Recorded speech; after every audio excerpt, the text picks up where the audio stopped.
Welcome. It's Saturday night, which means it's time for Saturday Night Special, the sixth best show on Renovision. With comments such as, for the love of God, let your friend stay where he's at, SNS, and that channel is a rest area toilet bowl, and you don't need any more stinking up the best comic YouTube show going. And this is an absolute terrible watch. Such douche chills. How about we check in with David Jonsson and see if he thinks the boys are ready to start the show? I still think we're more prepared than SNS, even with the rush we did on the show. Well, shit, I hope you boys are ready to bring the mayhem, because an all-new episode of Saturday Night Special starts in 3, 2, 1.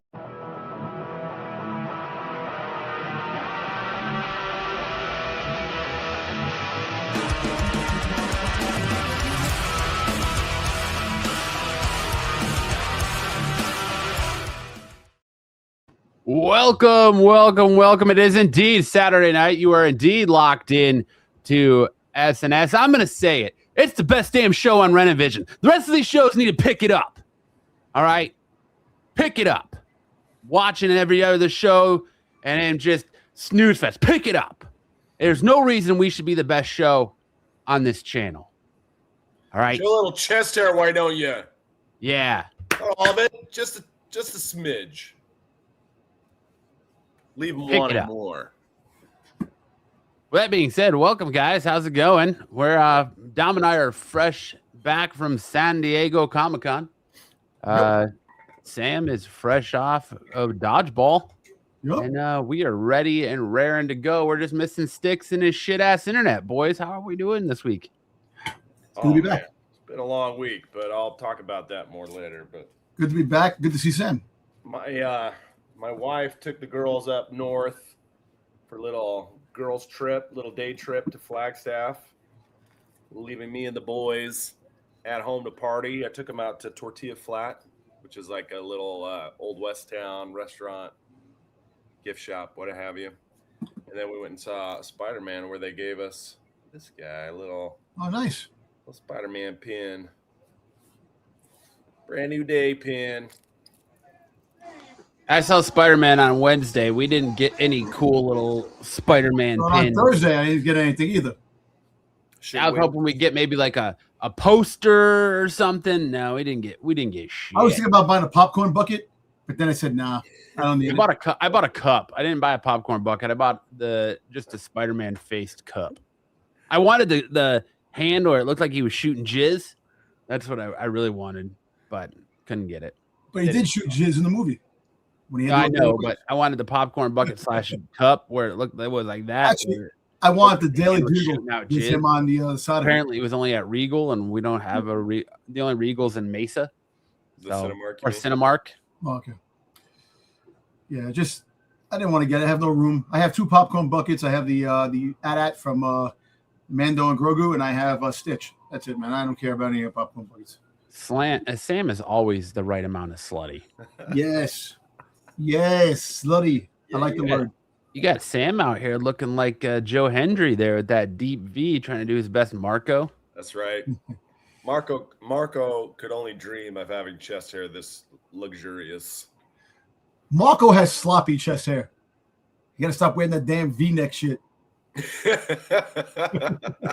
Marco has sloppy everything. That's what happens when you're constantly covered in olive oil.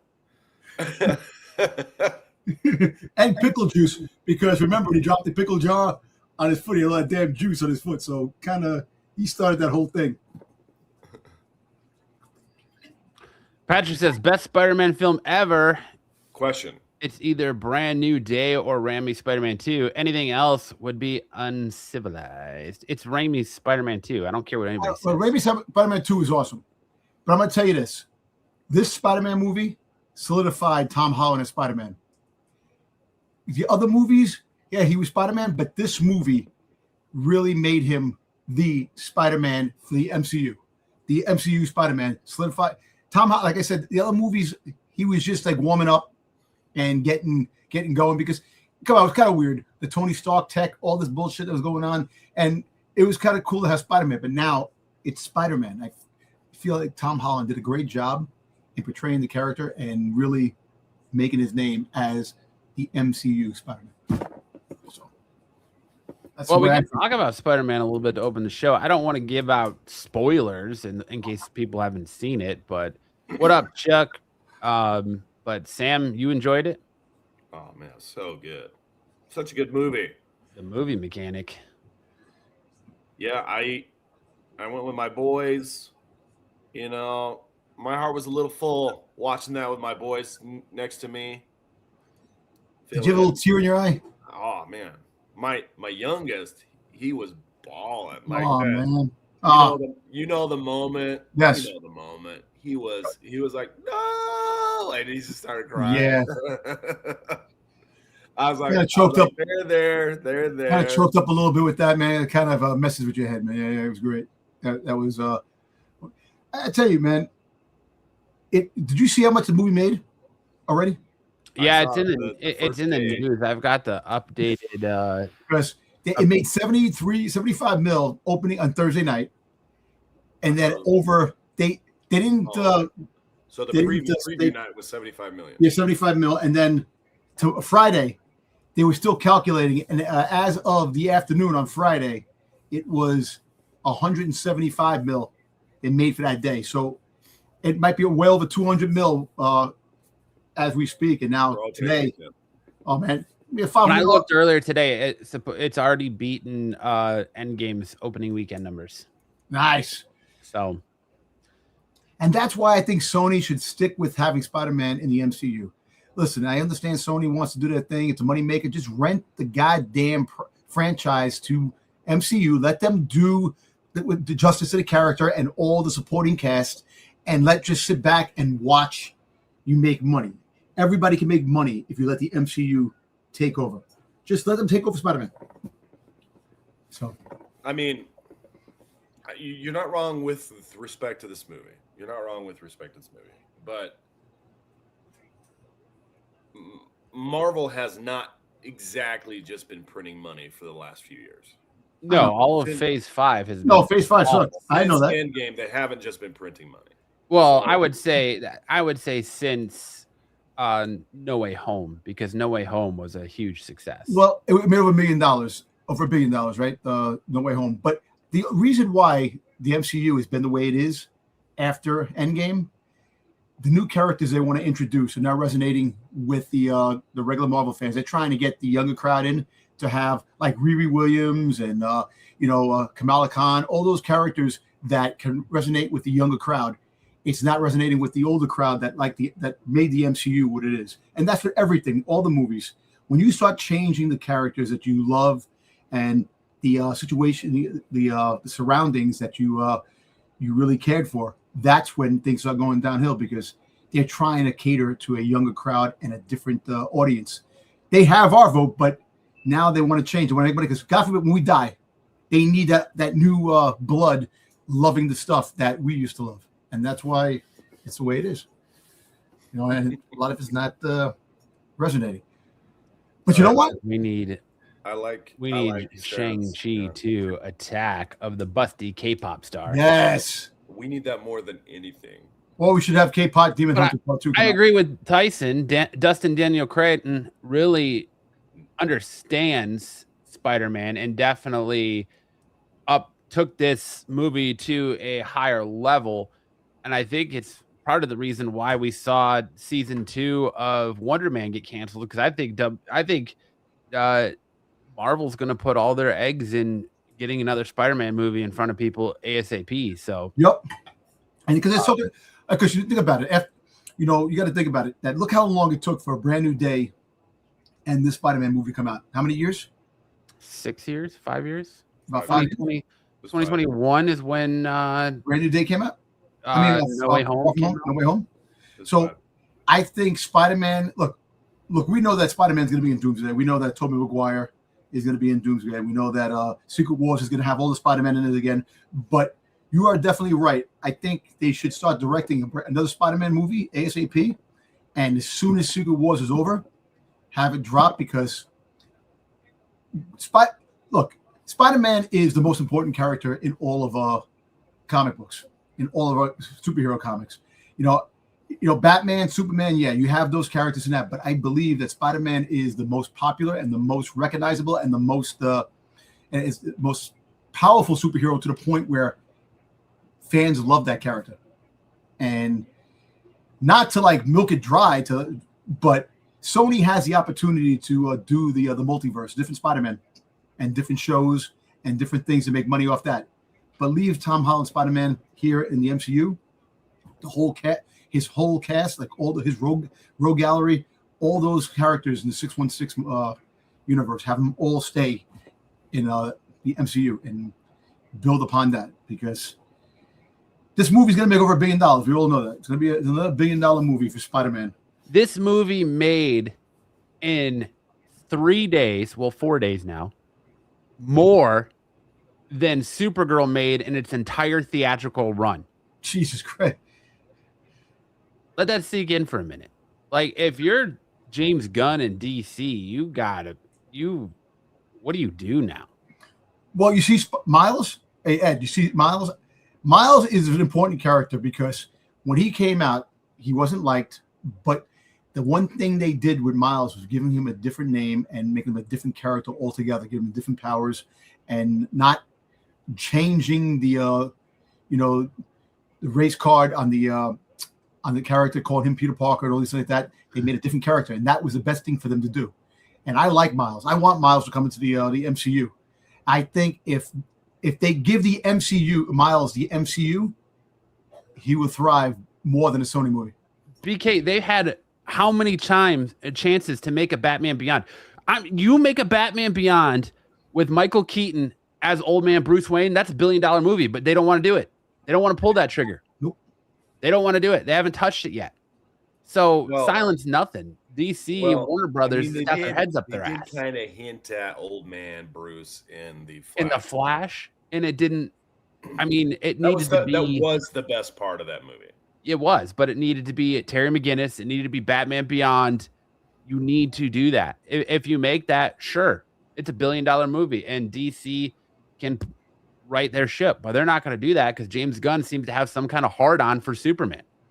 Like, why is the first 3 movies of your new universe going to be centered and focused around Superman? We don't even have a Batman movie coming out because of Matt Reeves, the Batman. And what happens if Matt Reeves, the Batman, comes out and makes $1 billion? What are you going to do then? Well, yeah, that's true too. Hey, as look, the Cosmic was saying about the X-Men are coming. Yes, the X-Men are coming, but I have a feeling now. I actually think the next Spider-Man movie, they're going to capitalize more X-Men. I think through Spider-Man movies, they're going to make X-Men the younger characters, because Spider-Man is still young. He's 26 years old, and it resonates with the which they're not doing anything with the Authority either. They canceled that whole Authority thing. I don't want to spoil it, but there is so much in Spider-Man Brand New Day that's going to propel the future into the X-Men. The X-Men and the future of the MCU. You know, look, I don't know if you guys seen it. The Hulk. All right, Banner, freaking Mark Ruffalo. There's rumors out there that Mark Ruffalo is about to get fired from Disney, and that's why he's not doing any of the promotional stuff for A Brand New Day. That he's in it. He has a very important part in it. I know it may not be. I feel like his involvement in it is kind of throwaway. Like, yeah, like they just put the Hulk in it or not really doesn't do much to the plot of the movie. I know, but just showing that little of the Hulk, and just putting him out there, giving us a taste of what the Hulk should be.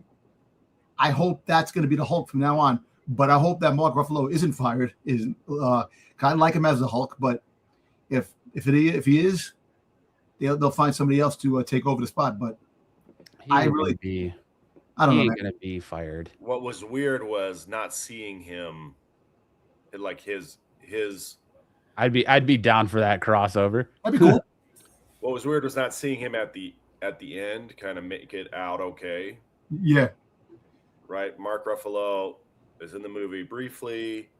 Then they have that real big action scene, and then he's kind of carted away, and then you don't see him at the end. Yeah, he's going to the psychiatric ward, so that means friggin' Damage Control is going to try to take him and keep him prisoner someplace, like they have the Abomination, and like they have a whole bunch of other characters. So we'll see. Damage Control is definitely going to become the agency that goes after the mutants. is going to become the mutant thing. That's what Damage Control is going to become. And they showed it in that because Damage Control has been just about every other project that they've been throwing out. So that's the future. The Damage Control is going to be the bad guys against the X-Men. So that should be fun. And you know what? Sadie Sink did a great job. She did a great job in that movie. She did a fantastic job. Yes. You know, and John Berthel, man, the Punisher, did a great job in that movie too.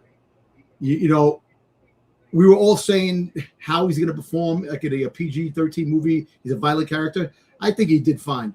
Yes, of course you have to neuter a little bit, but I think the Punisher moving forward is going to be just fine in the MCU, and it should be a fun ride with that down the road. The ending to the movie is very controversial, and I've been in an ongoing debate on Facebook with somebody about the ending to the movie. That okay, I'm going to give you this. I don't want to give spoilers away, but the fact is that I know what you talk about the end of the movie, how things transpired at the end. You got to remember. Spider-Man Brand New Day. Regarding which character? But wait, I'm just saying, I know what he's talking about. And the fact is that people are all talking about that. But remember, a certain character had certain abilities in Spider-Man Brand New Day. That's all I have to say. No, I think you mean he had certain abilities in No Way Home. No Way Home. I mean, No Way Home. Sorry. Yes, and that's what I'm referring to. But yes, but think about it. If he has, I can't answer your question, Sam, without spoiling it. I know. We're talking about the very end of the movie, yep. The last scene of the movie. Between character A and character B, and there's some interaction, and then a name is said, and then the camera cuts black. Yes. This one? Is that what you're talking about? Yes. Yeah. Okay. Yeah, so because certain individuals have abilities, and they showed it, like I said, in Sarah says, spoil it. Everyone is grown. You're talking about the sling ring. Yes. That's why. And apparently that's how you see. But hang on. I don't think that was it. I don't think that's what they were trying to say. Because recall, he learned that name from another character. Yes, he did. Because the name was mentioned, blotted out when somebody was leaving. So I understand that, and I even said that too. But then sitting back and saying, you know what, it could be something else. And I was thinking about it, and of course, after I think about some things, I showed things on on the spoilers. But I believe that's the reason why. And you know what? If you want to put a spoiler up, Just put the spoiler thing up, and just. All right, I'll do it like this. Everybody who's watching, if you've seen the movie, everybody in the chat, if you've seen the movie and you want to have an in-depth discussion and you want us to spoil it, throw ones up in the chat. If you don't want us to spoil it because you haven't seen it, put it 2. And that way, people watching on the replay, this is your spoiler warning. If we're going to talk about it, then you can tune off now. But I don't want to spoil it for people if they haven't seen it. Exactly. I think BK says no spoilers. If any person says no spoilers, we just don't do spoilers. Well, BK just said no spoilers. Yeah. Buffy says 2. Buffy hasn't seen it. You know what? Listen, let's just leave it the way it is. The hell with the spoilers. All right. Let's not we can talk about it another day. But I will say this: this movie is single-handedly doing great things for theaters because it is. I've been watching, and like every showing has been sold out. Yep. And they're constantly adding more and more showings. Where I saw like Harkins near me has a showing going till 2 a.m. You know what's crazy? They opened early. Yeah. They opened early at my Harkins right here. They usually open at 10 for showings at 10. They started at 8 o'clock. Well, you see, when I went to the movies, I went to go see it at 12 o'clock. This crossing guard came in and got 15 tickets for students for like the Tuesday showing at 9 o'clock. So people are definitely going to this movie. So this is what people need, man. We've been lusting for fucking some good content. And the Odyssey, of what I have known, Odyssey made some good money. Odyssey did a good job. So far the Odyssey and Spider-Man have been like the top money makers for the summertime so far. The Odyssey is probably got my label for the best movie I'll never see again. I like the Odyssey a lot. Didn't care for Tom Holland in the Odyssey. But Tom Holland's are two big movies, and John Berthold. It's not a movie that I would go search out again. Like if I was flipping through the TV and it was on, okay, maybe I'll watch it, but I'm not going to go out of my way to go see it again. Unlike some people I know who've gone 3 or 4 times, and my buddy Max. Okay. Max has gone to see it twice. He's gone to see it 3 times, and now he made it 3 times, Max. Yeah. What the heck, dude? And now he made a reservation to go see it again in IMAX 70 millimeter in like the middle of September. That's the thing that's fucked up. You know, the thing that's messed up is that Christopher Nolan took the IMAX studios where Spider-Man could be playing. He has them. If Spider-Man played in IMAX, how crazy would that be? Spider-Man has one-upped it, and it's playing in ScreenX. I don't have a ScreenX theater near me, but seeing people go to those ScreenX showings where it was shot with cameras for that, and it's like the whole that's thing. It's insanity. Okay. That's the wide, the extra wide. Yeah, like you get the sides and all that. Like they usually use, I guess, AI to extend that for movies, but this one was actually shot with cameras specifically for that format, and it looks amazing. Like I wish we had one near us, so I would go see Spider-Man in ScreenX in a heartbeat. But where do I have a ScreenX? I love that. I mean, I love. Can you pass me a ScreenX? Brand New Day. That was a stupid joke, Sam. Stupid dad joke. But yeah, I love Brand New Day. I think it's a great movie. I think I'm stoked for what it's doing for theaters, and I hope everyone else is enjoying it. And it made me it made me stoked for Doomsday. Now I will tell you, I was in the Marvel Hall H panel last Saturday, and they did show that scene of the fight between the Punisher and the Hulk and Spider-Man in Hall H. So that was kind of spoiled for me, but otherwise, yes, the rest of the movie. Matt waited in line for a week to get in the Hall H. Oh my God, dude. I don't even. Fuck that. We're going to talk about that in a little bit because I have a section set aside for me and Dom to talk about San Diego and show pickups and talk about that debacle. Because there's a lot of shit that went down at San Diego with fake wristbands. Well, and that was two things. I mentioned it last night, but I'll mention it again. What happened? It's sad. It's really sad because of all the money we spend on going there and our time wasting on staying on lines for that. And look, and you even called it out. You were pissed off because vendors were selling shit for crazy prices, and that's not fair. And we'll talk about that later on. But I did have the promo. I do have the promo Doom.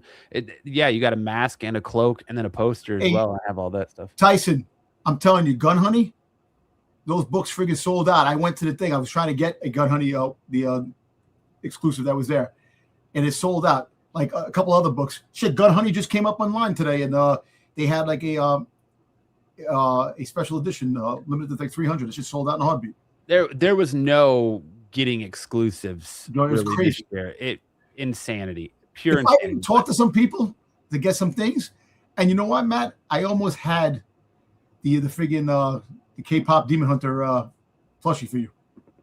That would have been awesome. I was trying to get it, and what happened was I responded too late because I didn't know that the person responded back to me, and I was busy doing something. And when I called him back, he said, "Oh, dude, it was too late." Ed said still a lot of time aside for Dom. He talked for an hour last night.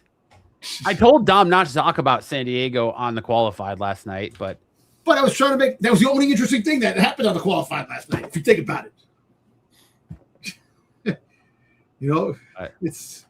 We'll talk about that in a little bit, but let's hand things over to Sam and to get this. I feel like we even already got the show started, but yeah, we got for us a story time this week, Sam.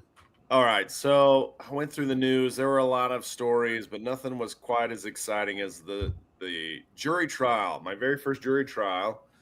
For those of you who don't know, I'm an attorney, and that means that sometimes my clients have litigation or lawsuits that I represent them in. I had kind of a crazy one fall in my lap. So about 2 weeks ago, this attorney reached out and said, "Hey, I need somebody to help me with this case." The judge has ordered, which is unusual, the judge has ordered that I get a second chair, a second attorney on the case. And I said, okay, well, why is that? And he said, well, this case has been set for trial twice already, and it's on now on its third setting. On the first setting, I had a stroke and missed trial. On the second setting, I had diverticulitis and missed trial. And I was like, okay, bro, you're either lying to the court or the stress level is just out of control, and you need to settle down. I'm okay. Yeah, I could probably help you with this. I was like, what do you need me to do? And he's like, I really just need you to sit there because I've got it all worked out with the client. I'll handle it. You're just going to basically be a potted plant. I was like, okay. Okay, I can handle that. I mean, just let me know. And then we schedule like a time to meet with the client, and then that was like Friday. That was Friday. And then the meeting was supposed to take place on Wednesday. On Monday, nothing happens. On Tuesday, I get a call from the client who's like, hey, can I meet you today instead of Wednesday? The attorney had another stroke. You're in charge now. I was like, what? Oh, no. Oh, no. That's crazy. Okay, so now trial starts in less than a week, and I have heard nothing about this case yet. I don't know what evidence has been prepared. I don't know what's going on. So she comes in, tells me the whole story. She starts showing me, like, pushing documents across the table at me. And I was like, is this in the case? Can we use this? She's like, oh, yeah. My last attorney did all of that. He did all of that when we were ready for trial the first time. And so this has been in for months. It's just he's been sick. So I start going through everything. I'm like, okay, I can't really use all. She had prepared a bunch of stuff. She's like, I've got all the questions for you. And I was looking at it, I was like, I can't really use this. This is wrong. You can't do that. You got to do this. You can't do this. You got to do that. And I was like, okay, this is going to take some prep time. You know, it's going to be a cost, but I can handle this if I get started right now. So I'll get you my fee agreement, and I got to get started.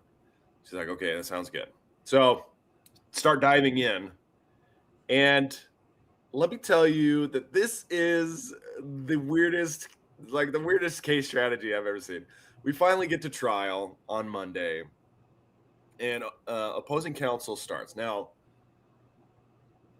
the story is we have the plaintiff, who's a guy, and the defendant, who I represent, is a girl.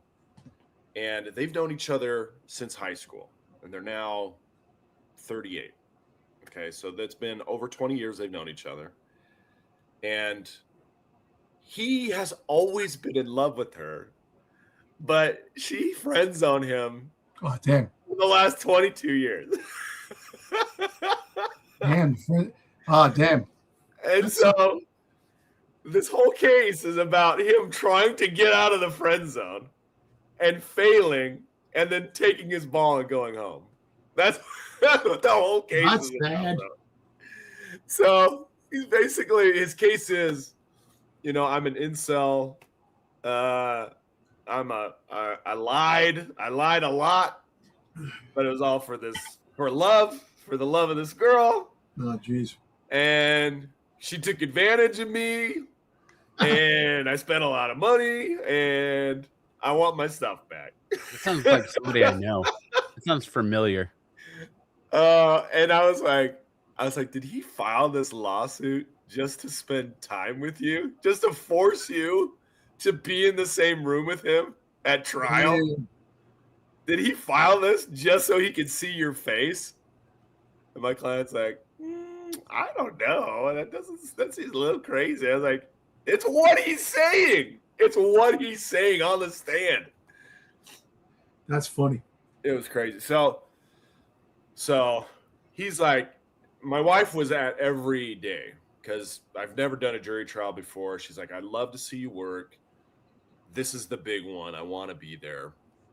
And so the first day, they did everything. I didn't really even get to talk, but like 10 minutes for an opening argument. And my opening argument was, you're going to hear them tell a story. I'm just going to ask that you withhold judgment until you hear both sides. Follow the court's instructions and just wait till you hear both sides of this story. And then they go off, right? And they tell their story, and it's just my wife's like, was their whole job to make him look pathetic? Because if that's what they were trying to do, they succeeded.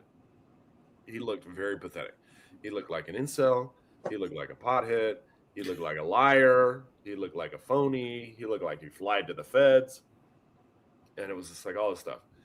And I was like, I don't know if that's what they were trying to do, but that's certainly what they did. So then I get up and I'm like, okay, hang on. Let me just get this straight. You think that you're dumb, right? You're trying to get the jury to think that you're dumb, but you're a licensed investment advisor. You've passed a Series 7, a Series 63. You've got a physics degree from ASU. Well, there's your go point. It's from ASU. No, the whole fact is that he's probably dumb for love. Maybe smarter than everything else. And I was like, okay, it's just not adding up, bro. I don't think you're that dumb. Let's talk about the evidence. And then I start going through the documents. I'm like, okay, here's a contract that you signed with her. Did you mean what you said when you signed this? He's like, no. I was like, okay. Here's another one that you signed with her. Did you mean what you said when you signed this? And he says, no. And I go to the third one. I was like, did you mean what you said when you wrote this one? And he's like, no. I was like, 3 documents that you didn't mean? Isn't that kind of a habit? Aren't you kind of making it a habit of lying to her?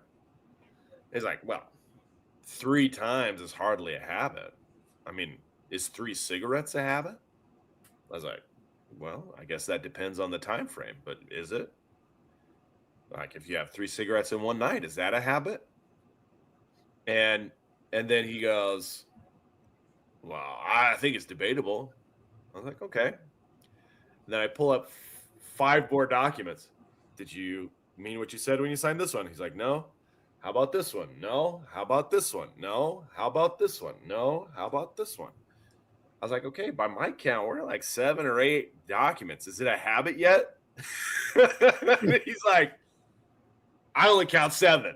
I only say 7. I was like, okay, all right. But 7, is it a habit? And so then it's our turn, and my client gets up and I go, did you mean what you wrote? Or did you mean what you signed here? And she says, yes. What about this one? Yes. What about this one? Yes. What about this one? Yes. And so she's like, I didn't think any of this was fake. He thought it was fake. I did what the contract said. I honored the agreements.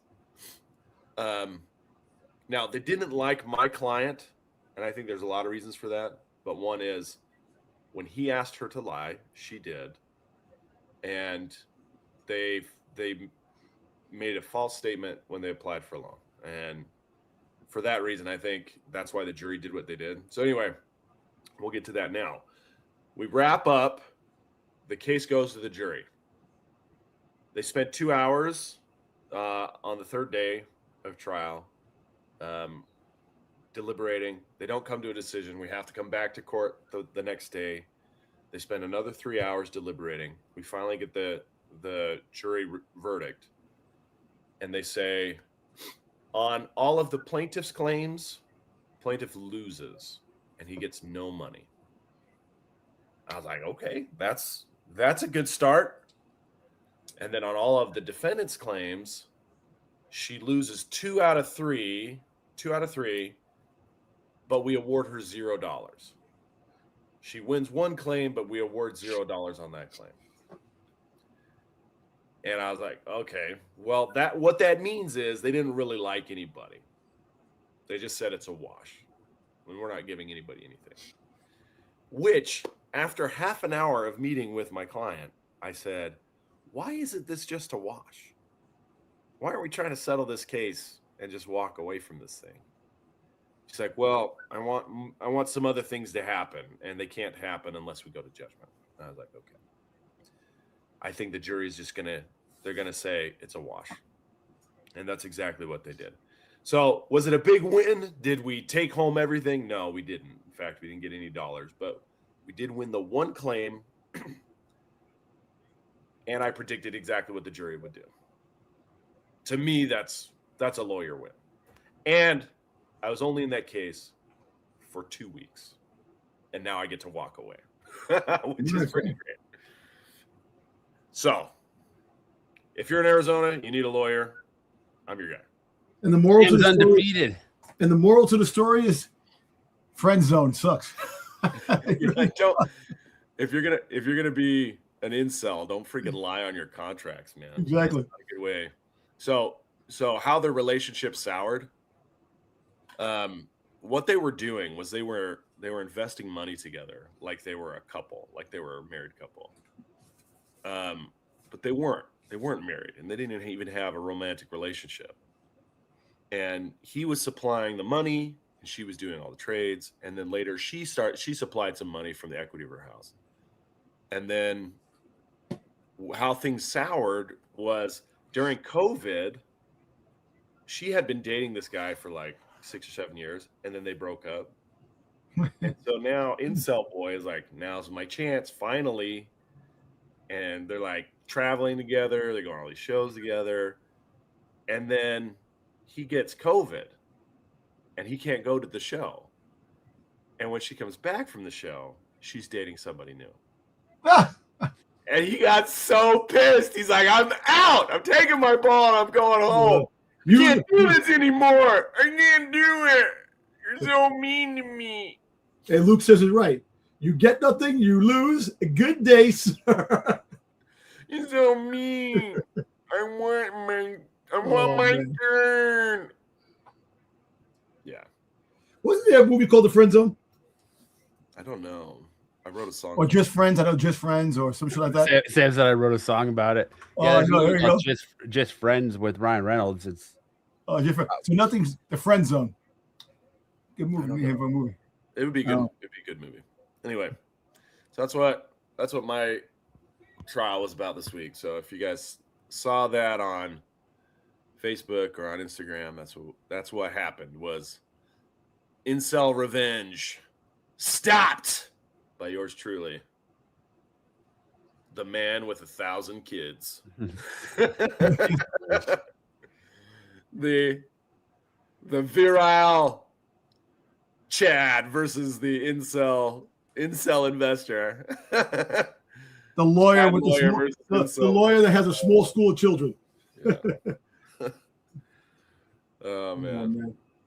But it wiped me out. I'm so tired, man. I need, like, the thing about when you do a trial, at least when I do a trial, my brain does not turn off. It's just like constantly thinking. And so I'm like up at 2:00 in the morning, just churning through everything I got to do. So I was wiped out. I didn't get a chance to sing in court. That's a shame. So he's got it all pent up to unleash it on all of you here. May the Schwartz be with you. All right. Well, congratulations on your big win, Sam. 1-0, undefeated in the courts against an ASU grad. I don't know. I'm also an ASU grad. But, yeah, ASU grad on ASU grad violence over here.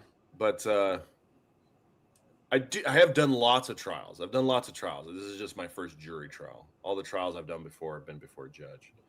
So it's like arbitration? No, they're called bench trials. Oh, okay.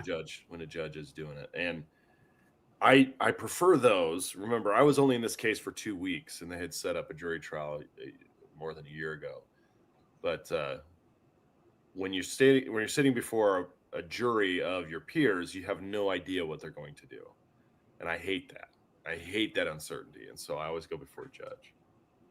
JD says next time you use a thick Southern accent. I'm just a small-time Chad lawyer, and he's just a small-town incel. He's a big city incel. How many times did you watch My Cousin Vinny before you went up and for this jury trial. Okay, so I'm glad you brought that up. I was the 6th lawyer on my client's case. Huh. I was the 6th lawyer, and I was like, my cousin Vinny, where he goes, 6th time was the charm for me. I was like, yeah, that's right. 6th time was the charm for me. Yeah. It's great. What's my record for bench trials? It's not undefeated. I represented clients who I didn't personally like, and they're not really well liked in the court system here either. So I will say no more about that. But it's not. I'm not batting 1,000 with bench trials. Can't win them all. Can't win them all. All right. Well, what do you say we get into some news, shall we? Let's do it.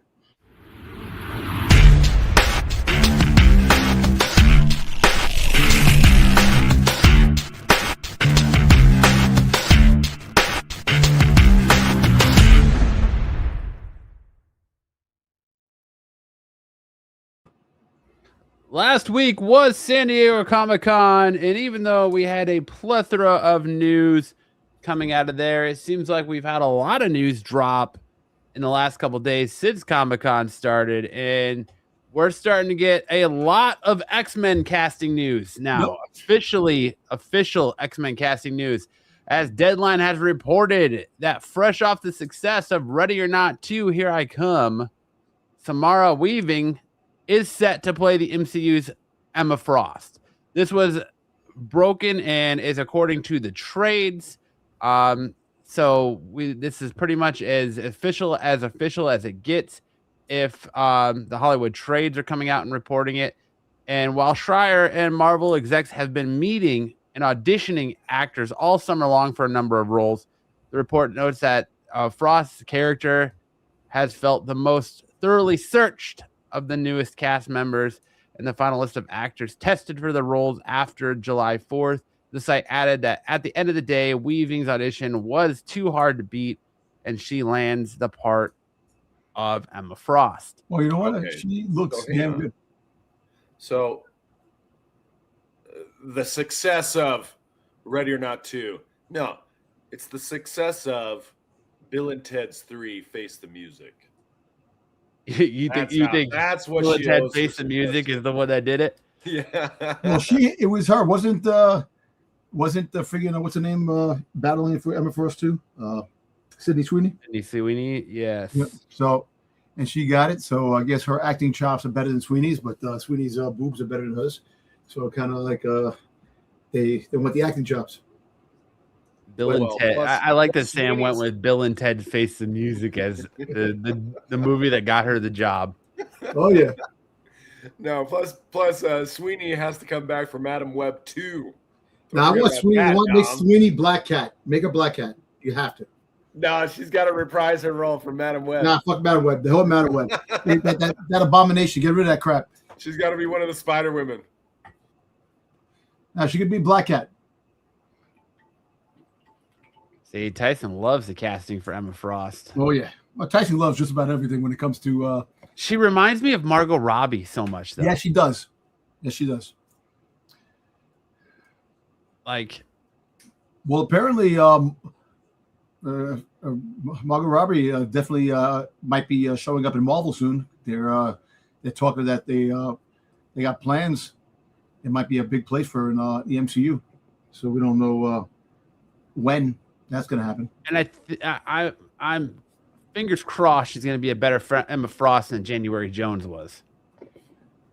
Yeah. But I don't know. I like the casting. I'm interested to see what happens. There's a lot. There's X-Men casting left, right, and sideways right now. Some of it I haven't been able to corroborate. Some of it's just been rumors. There's a rumored casting for Beast, as well as the continued rumors of casting of Rogue out there.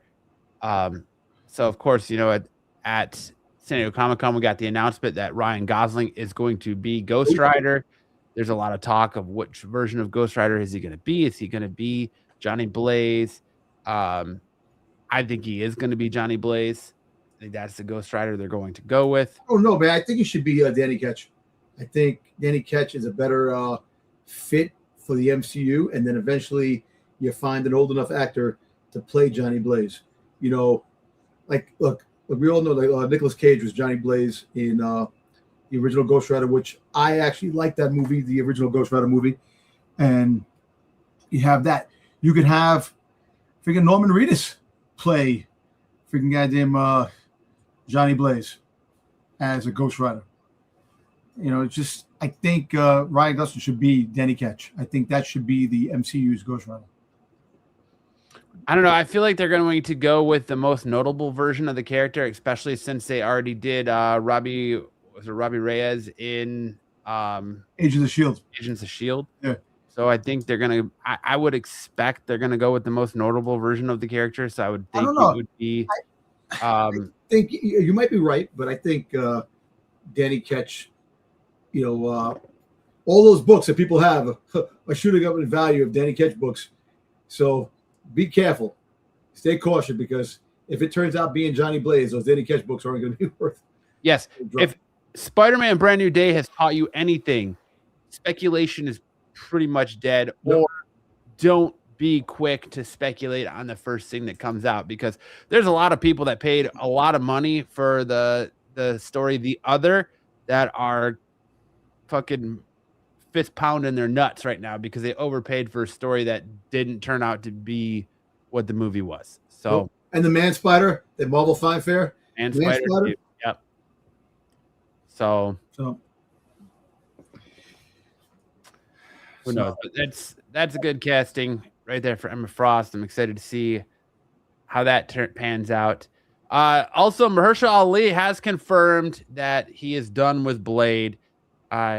He said, the best way I can answer the question is when I look at what it is for me, it was either this or that, and I'll take this. No offense to them. I've been doing this professionally and for pushing 30 years now. And one thing I've learned is that what it is for you, and what it is not. And for whatever reason, the project is not for me. If they wanted to do it, they would have done it. So I have to move on, and I've moved on. Your mother feels very much in alignment with the type of work I wanted to be known for. Ali continued, I don't really want to be known for remakes. I'd love to do original work, and for that resonates with people and impact them in a unique way. So he got pushed out by Snipes, man. He got sniped by Wesley Snipes. Pretty much. I guess when Wesley Snipes said there's only ever been one Blade, there's only going to be one Blade.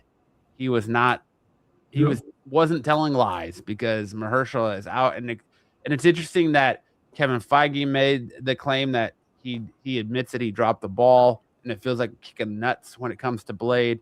And now they announced Ghost Rider, but setting the stage for a Midnight Suns movie, and that's already been rumored. And then they just go ahead, and Mahershala Ali's like, nah, man, I'm out.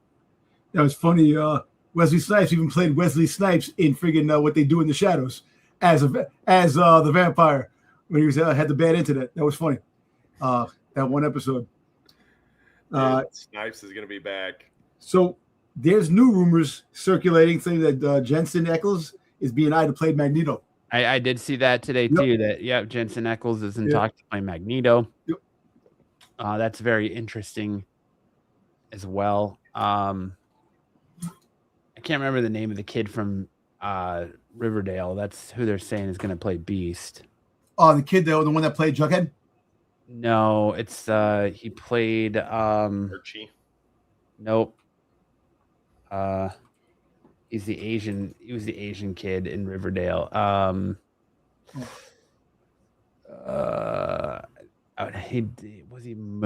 He was Reggie, the kid who played Reggie in Charles Melton. Speaking about Archie, you see Disney's doing friggin' Archie Afterlife. They're doing they're making the comic book into a TV show, the Afterlife, the zombies and stuff like that. With Archie, and the people who did Riverdale are actually involved in it. I don't think that's an unpopular opinion, Ed. I don't think I know there's a lot of people out there that aren't a Wesley Snipes fan. I'm not particularly a fan of his blade either. So I know I didn't get that room for you, Ed. you didn't get that room. I didn't get that room for you. They're probably going to bring Snipes back. I would not doubt that. Well, apparently, of what I heard after the Deadpool and Wolverine, they bring it back. Look, they brought back what's his name as Gambit. Wesley Snipes had bad internet on What We Do in the Shadows, just like Sticks on Saturday night. Yup. Where the hell is Sticks? What, he's sleeping?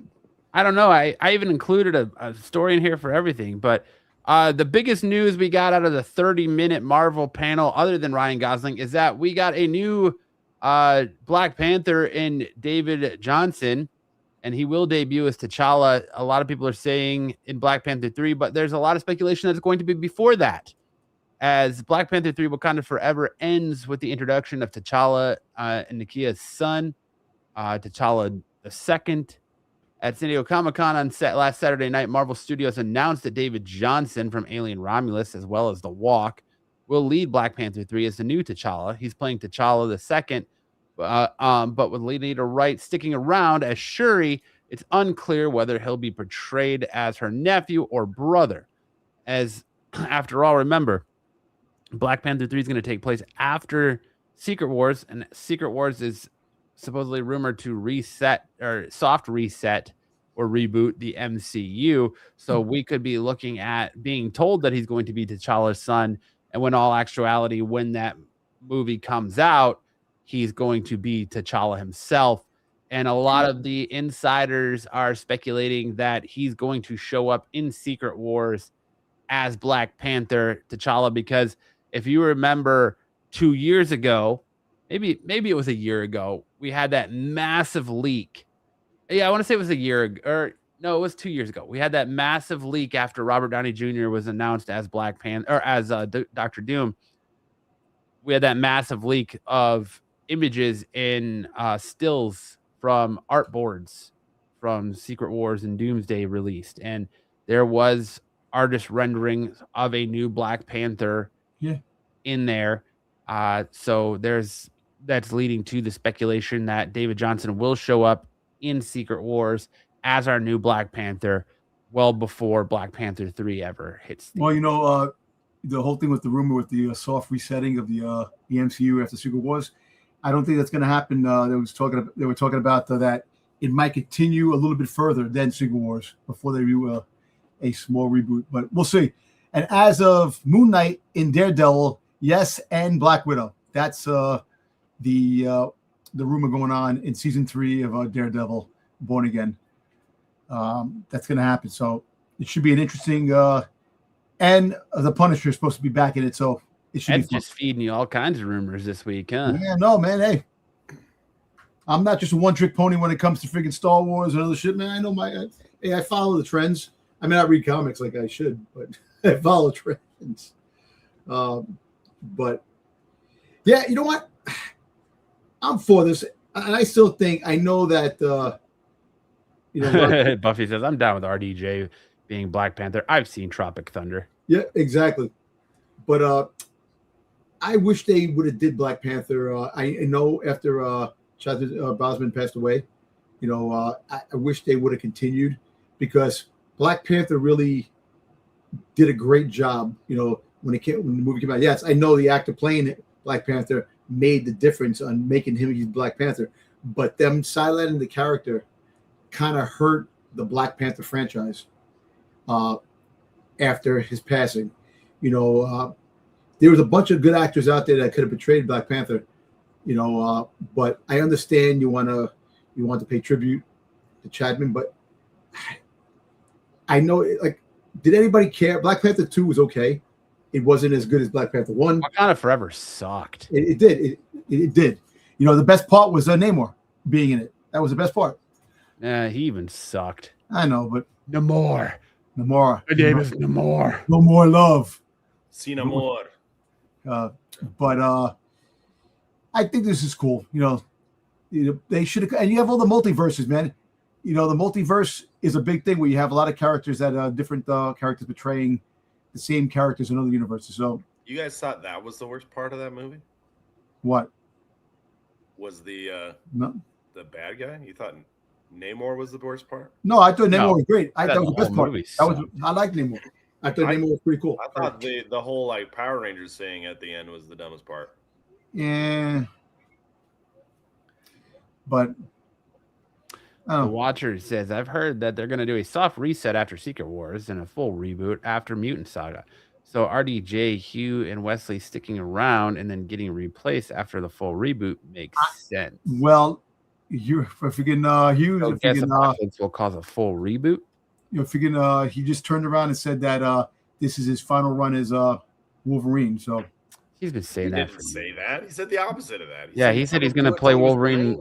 no, he said that. He goes, I just read something that is saying that after Secret Wars is probably his final run at Wolverine.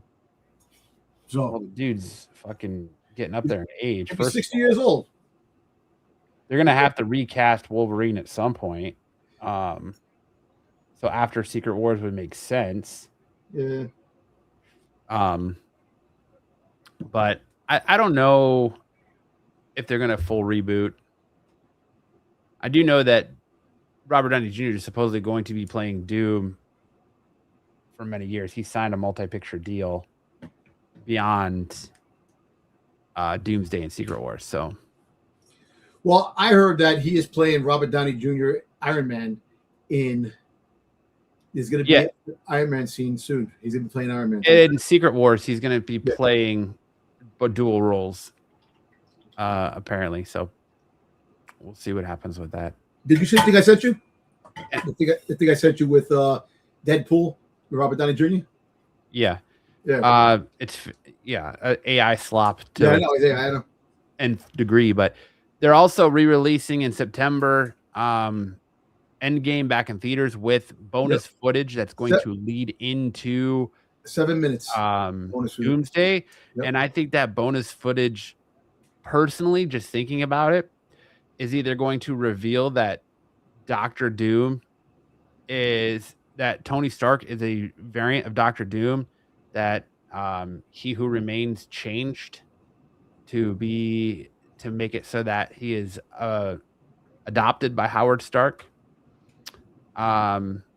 or it's going to involve the snap somehow. Like, is this version of, I don't know how, is this version of Tony Stark that we know that we supposedly died somehow becomes Doctor Doom? I think it's far-fetched, but I have kind of thought about that. But I think I wouldn't be surprised if it turned out to be like He Who Remains has something to do with it, and that the 616 version of Victor Von Doom is actually Tony Stark. But We'll see. We'll see how that all plays out. But yeah, I like the casting of the new Black Panther. I like that the kid came out on stage and he was very humble, and he was excited to join the cast and thanked everybody and said he just wants to let his performance on screen do the talking. I thought that was a great way to approach this. So we'll see. He knows that he's going to have huge shoes to fill, and all eyes are going to be on him because of Chadwick Boseman. So I'm excited to see what happens with that. Or maybe give some fun rumors like Patrick Stewart is going to play Jubilee. Hey, I said it what, 2 weeks ago? That freaking Adam Driver's playing freaking Storm in X-Men. They casted him as Storm because we still don't know who he's going to be. Mr. Sinister. He was going to be playing Magneto. Now he's playing freaking Stryker. He's not going to play anybody. All he does is tell Marvel no. He's 32, Watcher. He's 32. So he did have the hunt for Ben Solo, the whole story written. He wanted and they said, I think Adam Driver is going to be Mr. Sinister. I hope. There's a character I'm really interested in coming to the screen. But moving on there. Here's what Don was referencing at the beginning of the show. Spider-Man Brand New Days box office. Spidey has Avengers Endgame in his sights, eyeing a $925 million worldwide box office.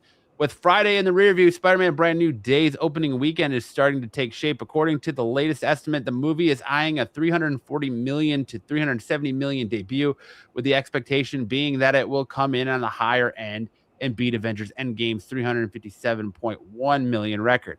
Spider-Man Brand New Day grossed $72 million from previews, adding to its Friday total of $168 million, which swang past Endgame's $155 million opening in 2019. So it holds the record for the biggest pure Friday ever at $96 million, not including those previews, and the biggest opening for any movie featuring the wall crawler. While we're waiting on revised international global numbers, the movie will likely have a $150 million to $125 million start in China, with the Wrap predicting an $875 million to $925 million worldwide box office weekend. If so, Spider-Man Brand New Day will become 2026 highest grossing release in one weekend. Jesus. I would not be shocked if this movie makes $1 billion by Monday. I know. Worldwide box office. $1 billion. And that's why Sony has to look at Marvel and say, you know what? We need more of this. And you're right. They're probably going to rush. And that's why I think you're right. I think the reason why Wonder Man was canceled, they want him to concentrate on a sequel, another one. Yes, because Dustin Daniel Creighton was a big part of getting Wonder Man off the ground. I believe he directed the first 2 or 3 episodes of that as well. Yeah. You got to think if they gave, I'm trying to think of the name of the director for the Home Sagas. It was it was Watts. John Watts. Yeah. So if he got the first trilogy, you got to think that Dustin Daniel Creighton's going to get the next 3. Because think about this, because John Watts got the first trilogy and it did good, but it seems that the last 2 friggin' Spider-Man movies are really picking up steam, and now with this one really propelling to astronomical numbers and friggin' record-breaking box office, you can rest assured they're probably like, listen, the heck with the TV side. Here's the money. Do the next 2. Start writing it now. We want it out before it might come out before Secret Wars. Think about it. They might try to propel it to come out before Secret Wars. No, there's no way it's coming out for Secret Wars because Marvel already hit their release schedule. So this is in 2026. Then you got Doomsday in 2026. Then you got Secret Wars in 2027. Secret Wars is the only movie coming out in 2027. You don't think they have a sequel? No, because they have Ghost Rider 2028. Okay. They haven't announced when X-Men's coming out yet, and then they have Black Panther 3 2028. So that's the only movie coming out next year right now is Secret Wars. Yeah. So. Yeah, so it should be interesting, but next year is going to be a big year too. Next year is going to definitely have a lot of different things between Star Wars and I still love that fucking Weed Richards. Yeah. Buffy guy says, can't wait to see Zendaya as Venom. I hope that they move on from his current friend group. I actually think after the events of this movie, I actually think Spidey moves on. That's why I think Black Cat should come into the scene and become a new love interest. Hey, look. But there's a lot of different aspects in either way. I think with the movie changing course, Spider-Man now knowing he's not alone in things. So, and I believe it's coming out now that Tom Holland and Zendaya have both said that they want to take 2027 off from acting. So I wouldn't suspect us to get another Spider-Man movie till late 2028, maybe 2029 at the earliest. But we'll see. But listen, we don't know if Spider-Man is going to pop up in other things. No, yeah, he's going to be in Secret Wars. Yeah, Secret Wars. We already got you already know that. So, but maybe an end credit scene in Doomsday. So 2027 is going to be the year that Tom Holland and Zendaya make babies. Is that what's happening? That's the rumor is that they are both taking off 2027 because think about all they've been in this year. Like Zendaya was in Dune. She had her Dune. final season of Euphoria. She Dune. had the Odyssey. Dune. She's got Spider-Man Brand New Day. She's And got Dune 3. Yeah. Tom Holland was in the Odyssey, Spider-Man Brand New Day. He's not in Dune, I don't think. No, he's not in Dune. No. That's Shaman. No. They got the dark Tom Holland. They've both been Timothée very Chalamet. busy. Hey, listen, Sydney Sweeney got a freaking muffin in the oven now. You heard about that, huh? What? Yep. She's pregnant. Sydney Sweeney will be Black Cat. I'd love to see her as Black Cat. I don't think she's Black Cat. Yeah, so Are you news sure? broke today that Sydney Sweeney got a muffin in the oven. Did she announce it or? Yeah, it was announced that the 50-year-old dude got her pregnant. I doubt. She's not even dating a 50-year-old dude. Yeah, she was. This guy right here. I sent it to Tyson.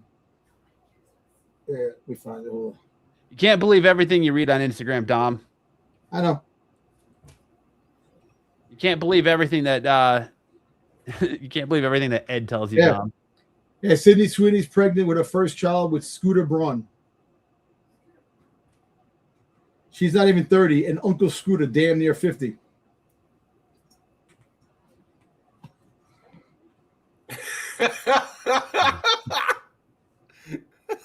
What?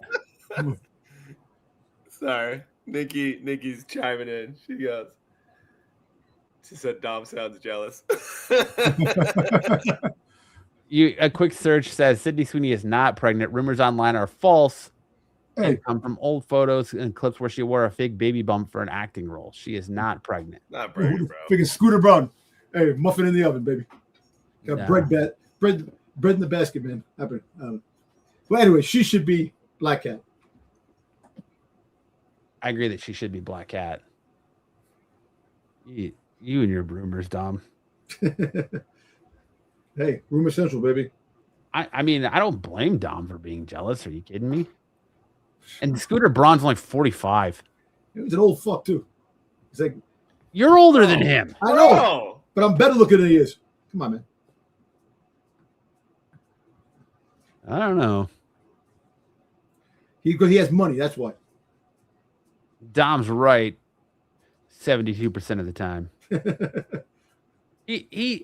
Dom has a good track record. I'm not going to deny Dom's track record, but when he swings and misses, he goes down in spectacular glory, but he does have a good track record. So I do appreciate it. think Thank you, Matt. Sweeney being pregnant is one where he's going to swing wildly. Yeah. Ed, why would you predict that rumor of Sydney Sweeney? Exactly. Bastard. See? Hey, JJ. Double J says literally nothing about Dom's rumor was accurate. Hey, did you guys hear that Pickle Dom is pregnant? Pickle Dom is pregnant? Dom's right 100% of the time. Pickle Dom got pregnant by the Crisco kid. The watch says, True, I 100% true. have journalist friends, so my rumors actually come from a source. LOL. Nobody's questioning you, Watcher. Yep. Nobody's questioning you at all. With a name like the Watcher, nobody's questioning you. Okay. But Dom, on the other hand, seriously, the Crisco kid is out of control. yeah. Double J says that one will drop it below 70. Yeah, okay. But I'll get another one that comes up and is actually accurate. So I'll find it. Everyone loves the Italian stallion. Yeah, there he is. And the reason Styx isn't here is because apparently he's on suicide watch after the news broke that HBO officially pulls the plug on the DCU sci-fi series after 3 years. No Booster Gold movie coming. DC fans have been waiting 3 years for Booster Gold's television series to arrive on HBO, but it seems that the waiting has been in vain, as Booster Gold's writer Dan Jenkins has confirmed that DC Studios is not moving forward with the project. He said, my Booster Gold movie won't be moving forward. He posted on Threads, can't improve on Mahershala's lovely statement, so I'll just apply it here as well. Jenkins is referring to the comments from Mahershala Ali regarding Blade. So, yeah, unfortunately, no Booster Gold movie moving forward. So Styx is somewhere in a cold shower, whimpering like someone just kicked his butt. Let me ask you a question. What do you think will happen? Will we get Booster Gold on TV before we get another Boba Fett appearance? Sydney got pregnant because of Vinny the Rod. Yes. Sydney Sweeney. Another fun fact that Dom didn't drop out there is that rumor is that Sydney Sweeney is a minority investor in Dom's ass probiotics. She definitely wants to help that digestive health. Yes. Sticks, come on, Sticks, man. Sticks still It'll has be okay. the Smallville episode with Booster Gold to watch on repeat. True. Come on, Sticks. Everything's gonna be okay. Ed said I can start another rumor on how and who got her pregnant. Oh, man. So should we all be wearing black armbands for Sticks? Yeah. Yes. Come sail away. Come sail away. Watch says breaking news: Pickle Rick is pregnant with his first gherkin.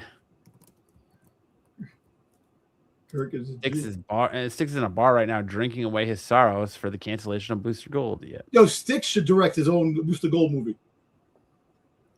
Hey, I updated my profile. Finally. You did? Yeah, look at my comment here. Oh yeah, you put the Chuck picture in there. Nice. Nice. Finally.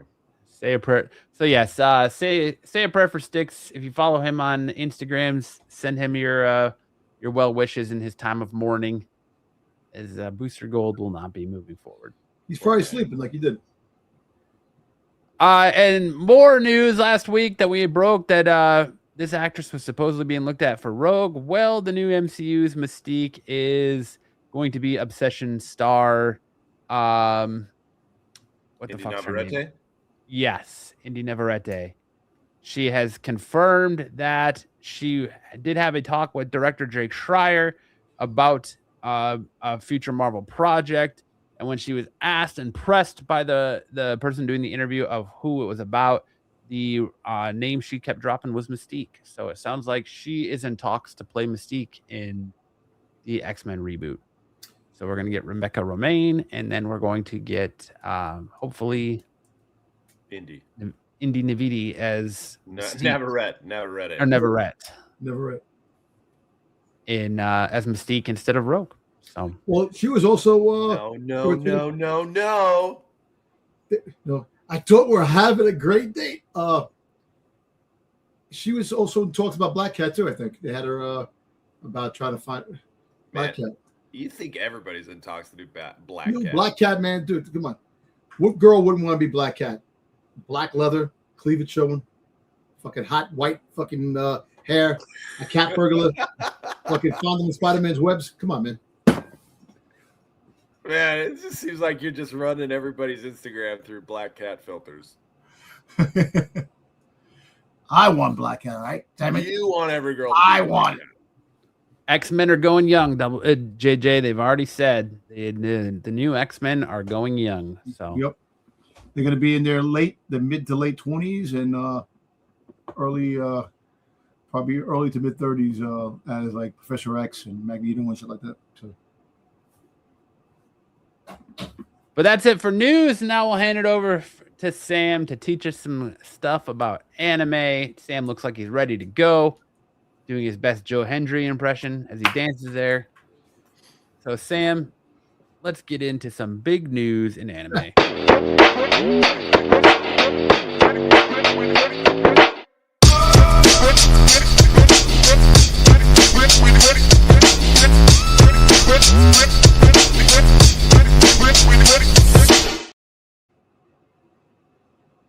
Here we go. Big news. Kohei Horikoshi is back at it. He didn't wait long before he got started on another project. The My Hero Academia author will be launching a new one-shot manga titled Wada Wanaide yo Shijima-san. Don't laugh at me, Shijima-san or Shijima. If you say so. In the August 10th issue of Shonen Jump. One-shots are usually used as like a pilot or like a concept. And they often do get developed into a long series, depending on how they're received. So this could be something. Now, the idea here is it's like a horror romance rather than like a superhero. So it's kind of a darker turn from the My Hero Academia. Although My Hero Academia got pretty dark towards the end. I mean, the last story arc was pretty dark, or the last 2 story arcs were pretty dark. But it's going to be in the vein of horror and supernatural ghost hunting. All right. And you can find that in Shonen Jump August 10th. I mean, you said put it there. I was like, maybe I will for Halloween. No. All right. We also got some more news about the Gen Con debut of the Naruto card game that's coming out. The game will launch in 2027, but they're going to do a soft launch at Gen Con from Thursday through Sunday in Indianapolis. That's what Dom does on his pants when he looks at Sydney Sweeney soft launches. A little soft launch. If you want to click on, we don't need sound for this, but if you want to click on the poster there, they also have kind of a brief overview. It's like a 2.5-minute video about the card game itself and how it's played. The idea where you have like chakra cards that help you build up different styles of chakra, and then you can use those to unleash moves from different characters and attacks and defenses and what have you. But the thing that's going to be really cool, collectible is, of course, the artwork for each of the characters. Like the One Piece card game or Pokemon. Well, probably less Pokemon, more like One Piece, where they'll have character cards and then more exotic or rare character cards that you can use. But yeah, these are going to be all the rage in 2027. So We're gonna have people going crazy and knocking people out to get these cards. that's right. You can have Marco fighting little kids in Walmart with these cards. Probably. Anyway, so if you want to check out the Naruto, if you're a big fan of Naruto made a brief appearance in the Spider-Man movie. I don't know Yes, if he you guys did, noticed that. because he's doing the live action. Because he's doing a live action movie of that Naruto.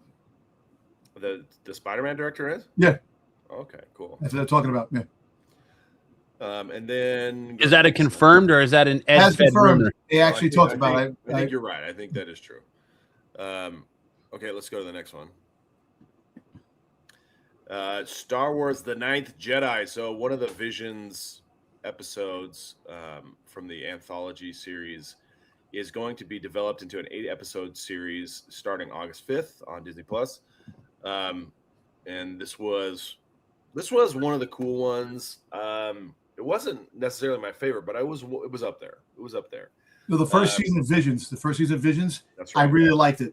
This when they had the second season, when they came out. I mean, the third season of Visions, when they had the next episode of this, I wasn't too.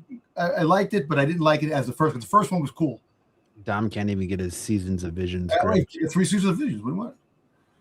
Yeah. Me personally, I like the Ronin. That's my favorite part of the Vision. That was my favorite one too. But you can check this out starting. Gosh, what is that? Monday? Yeah. No, Tuesday. Sorry. No, wait, Wednesday. I think Wednesday, because today's the first. Maybe it's Thursday. Fuck, why not Friday? Let's Next just week. keep throwing out days of the Next week. week sometime. Next week. There you go. August 5th. All right, and then August 5th is next Wednesday. Thank you. All right, then next little bit of news. Infinity Castle is finally on streaming. It took over a year, but it's finally on streaming. I didn't hit the mute in time. Bless you. Crunchyroll has Infinity Castle on streaming. I think it will be available on Amazon to rent or to buy. And it's a 2.5 hour, 40-minute movie. It's so good. If you didn't see it in theaters, now you can watch it on streaming. It is very, very good. The animation is very high quality. The story is very high quality. and it's only the first of 3 parts of the finale Infinity Castle battle. I anticipate that we'll get more announcements about Infinity Castle Part 2 later this year, but it will likely not come out until either the end of 2027 or early 2028. I'm sorry, Sam. Watcher, they are coming out with a Ronin series. That's one of the next things. They'll probably mention it in D23 or Star Wars Celebration next year. It stars a pregnant Sydney Sweeney. Yeah. And quit sending Dom Instagram messages feeding him bullshit, all right? All right, and then I want to do a manga spotlight. One Punch Man this week, especially good. We have the long-awaited meeting and start of a fight between Garo, Hero Hunter Garo, and Suiryu, martial arts champion. And they now find themselves at odds because Garo, who was beaten up Hero Association heroes, was never brought to justice. Instead, he just got a job as a delivery guy. And now Suiryu has taken up the mantle of hero, but not with the Hero Association. He's now with the Neo Heroes. And so to make his mark, he's decided he's going to pick a fight with Garo and see if see how he matches up, because they're both world martial arts champions in the One Punch Man world. So check out One Punch Man in the Shonen Jump app and Manga Plus. If that's your flavor, you can do that too. But this one will be coming out later in August. All right, and then Fidel's still kicking around. He had posted some stories. I didn't get screen grabs of them before they expired, but he's still kicking around. He's showing off tattoos that he's acquiring, more than just the One Piece style Hulk tattoo. My new favorite tattoo, the One Piece Hulk Hogan. And then I got some highlights for Dodgeball. Nice. If you'll do the picture highlight, this one I hope you guys all check out, because this is the Spider-Man brand new day highlight reel. This guy Gage, he's representing the United States at the World Championships this year. Oh, damn. And the dude can move. So I throw at him, and he was standing up, and he just lays all the way back. He sees that guy coming, and he's laying on the ground, and he just jumps up in the air. I'm absolutely certain Tom Holland's son did the same move in Spider-Man Brand New Day. Anyway, then we'll go to the other one. The other one is Punisher themed. Highlight. There you go. This one is the Punisher themed. It's a one-man army versus everybody else. 1 versus 5. So you just saw him take out Gage, the big gun. Down. This guy's like, I'll take him out. Cell phone. Who's crew cut there? That's Mitch. Mitch. Oh, he went to Italy with you, right? Went to high school together, but he also went to Italy. And that's Mitch's son, the kind of the crazy guy who did the jump over the line. But yeah, we had a lot of people. It's been a big crowd lately. I think we get international exposure, man. Going to Italy, come on, man. Yeah, it's been good lately. Since we went to Italy for the second time, everyone's like, okay, maybe this is legit. And they started showing up. So anyway. And that's it for Dodgeball. We had Spider-Man and Punisher themed Dodgeball clips tonight for everybody. And I also would encourage you to go see Spider-Man Brand New Day. I'm not getting paid for that, but I thought it was really good. It was very good. Hey, you know what's funny? Friggin' Buffy put in there, he goes, maybe you should get Giggles to wear black leather and put a white wig on. And I showed my wife. So my wife looked at me, she goes, no. No. No, but. And then she said, remember what happened last time we did that, Dom? All right. Thank you for Dodgeball news. Is that all the Dodgeball news you had there, Sam? That's it. Thank you. All right.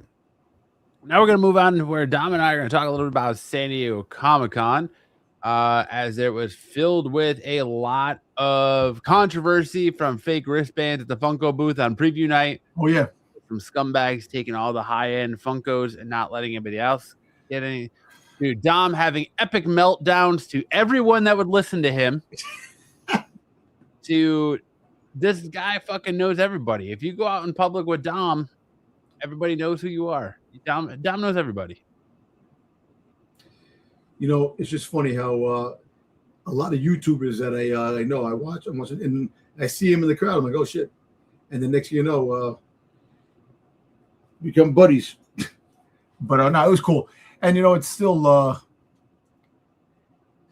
fun. Yes, I had some meltdowns due to the fact, the exclusives, man. Come on, you got to give opportunity for other people to get some exclusives. And I understand. Look, you can't hate the player; you got to hate the game. I understand that. But when it comes to certain things that are dropping, you got to have a game game plan in place, knowing that those are the things that people are going to go for. You're going to have to make time for people getting the wristbands. That's one thing. Second, having the merchandise. Yeah, you could have the wristbands, but if you get online, the merchandise sold out. Why do you? And you can't even go back on the line the next day to get it because you need a different wristband. So it's not fair to a lot of people. And I gotta say, people complain, oh yeah, well, it's fair. People got this and that. People want to make their money. All right, fine. You want to make your money, but it's the people that are doing the exclusives, the companies that are doing the exclusives have to be a little better in doing it. So what Dom is referencing is that when you get badges, when you enter the selection to get badges for San Diego Comic-Con, every day you get a badge you get up to 12 selections to be put into the lottery for exclusives. And those are exclusives from places like Jazzwares, Mattel, Funko, autograph signings, you name it. And so what he's referring to is I put in and I got approved and won a slot to go to Mattel on preview night at 8 p.m. on preview night. Well, one of the highly sought after items this year was this bad boy right here. If you saw the Masters of the Universe movie, Jim Bro Skeletor. This is one of the hot sought after items right here. So Mattel had this, and I went up there to get it, and it was sold out. And Dom bitch to everybody that would listen about it being sold. Anybody that would listen, he bitched about it. My wife was about it to security guards, to people at Hasbro, to people at who had nothing to do with it, to people at Mattel. Anybody that would listen, I grabbed somebody. Listen to me about it. And thankfully, they did do a drop online, and I was able on Thursday, and I was able to get online, and I secured one of these for me and one for Dom as well. So Dom has his on the way to him. But bitched about everybody. And I'll be honest, I agree with Dom at the fact that if you're gonna do that, how many wristbands are given out for each time slot for each day. If you're gonna limit it to 2 per person, you don't know what people are gonna buy, but you have a pretty good idea of what people are gonna be going after. So there should be enough to at least cover the people who have wristbands. Fine. I get that. That's cool too. But then you have a situation like what happened preview night with Funko.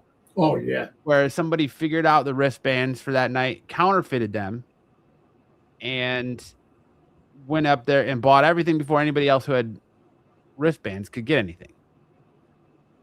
And Buffy says Dom deserves it after he is the whole damn show. Look, I'm not joking. Dom and I were literally standing in line. No, well, we weren't standing in line. We were talking to Marco's best friend, Tony Fleece. Yep. About his booth and his con and how things were going for him. And this drunk dude walks up to Dom, puts his arm around him, and starts hugging him. Well, it turns out Dom turns around and Dom's like, "Hey, how you doing?" And the guy thought Dom was his buddy. and his buddy was standing at Jock's table, and the drunk guy's like, "Holy shit, you look like my friend." And the Dom and the other guy like look at each other and like, "Oh God, we do look like each other." And then it turns out that the drunk guy goes, "Wait, I do know you. I've seen you online talking on a panel with other people." So he watches Renovision and recognized Dom from Renovision. So what was a complete mistake turned out to be that he did know Dom. But the funny thing is with that, we're talking, all of a sudden some guy walks by and goes, "I want to know him. I want a card. I want to follow." Yeah, like Dom just handing out cards, and all of a sudden people are flocking around just because somebody's handing out business cards. It's crazy. And Dom knew another YouTube group there, Rebel Scum, that was interviewing people at Hasbro that he connected with, and Dom got invited to a big YouTuber party, but he got ghosted. No, I didn't go because I didn't know. I was just plain and simple. And I ran into him again. And they told me, he's like, "Yes, you were invited." He goes, "That's the reason why we were saying that." I said, "All right, man, but definitely get together next time." So it's kind of cool though. I'll let Dom show off some of his pickups. I did go to the Marvel thing Saturday night, so here's the Dr. Doom mask and cloak that we're giving out, as well as these numbered Doomsday posters right here. Those are cool. That looks cool. I've got, what is it? Mine's 4,958 of 7,000. So there was only 7,000 of those posters. Is it mounted on something? No, it's just I need to frame it. It's a 13 by 19 print. I'm gonna frame it. I did also get some other cool stuff. I went to a signing and they announced Batman of Two Worlds, which is a new crossover project between Matt Fraction and Scott Snyder for your mainline DC Batman and Absolute Batman. And I got printed that, signed by Matt Fraction and George Jimenez. It was actually the first one that Jimenez has ever. Is that the cracked one that you cracked? No. Yes, this is the one that was in the cracked case. The poster was fine, but the holder was cracked. So I cracked it because, as Dom mentioned last night on the Qualified, I did almost get in a fight and beat the shit out of a dude pushing his kid. Because like Buffy said, I think it was Buffy said, I don't know how people go to there. There's so many people there. You realize there's two places in my mind where you can go and really just see how ignorant and oblivious people are. The first one is Costco. The second one is San Diego Comic-Con. Oh, yeah. Because I was walking next to this dude who was pushing his kid in a stroller. And I had this print I had that Batman print in a like top loader. And the guy goes to cut across me. And he's not paying attention. And he clips me and trips me with the front of his stroller. So I go tumbling down and that thing goes out of my hand and hits the ground and it breaks the top loader. So I got up and got pissed and was yelling at the dude, like, "Watch where the fuck you're going." And, I guess that's a good point. Why am I not on the big screen, Tyson? Let me remove this. But I was like, why the fuck? Like, why don't you watch where the fuck you're going? No apology, nothing. He just stood there like this. So I was like, all right, whatever, dude. I'm not gonna fight a guy in San Diego and get kicked out. But I was very, very annoyed. But Dom, if you got stuff you want to show off, go ahead, my man. I got so Hasbro had their exclusives, and I wanted to pick it up one of them, the Fatal Fluffy. I love the cereal box aspect of it. You open it up, it's the classified Fatal Fluffy. The artwork in the back, it's pretty cool.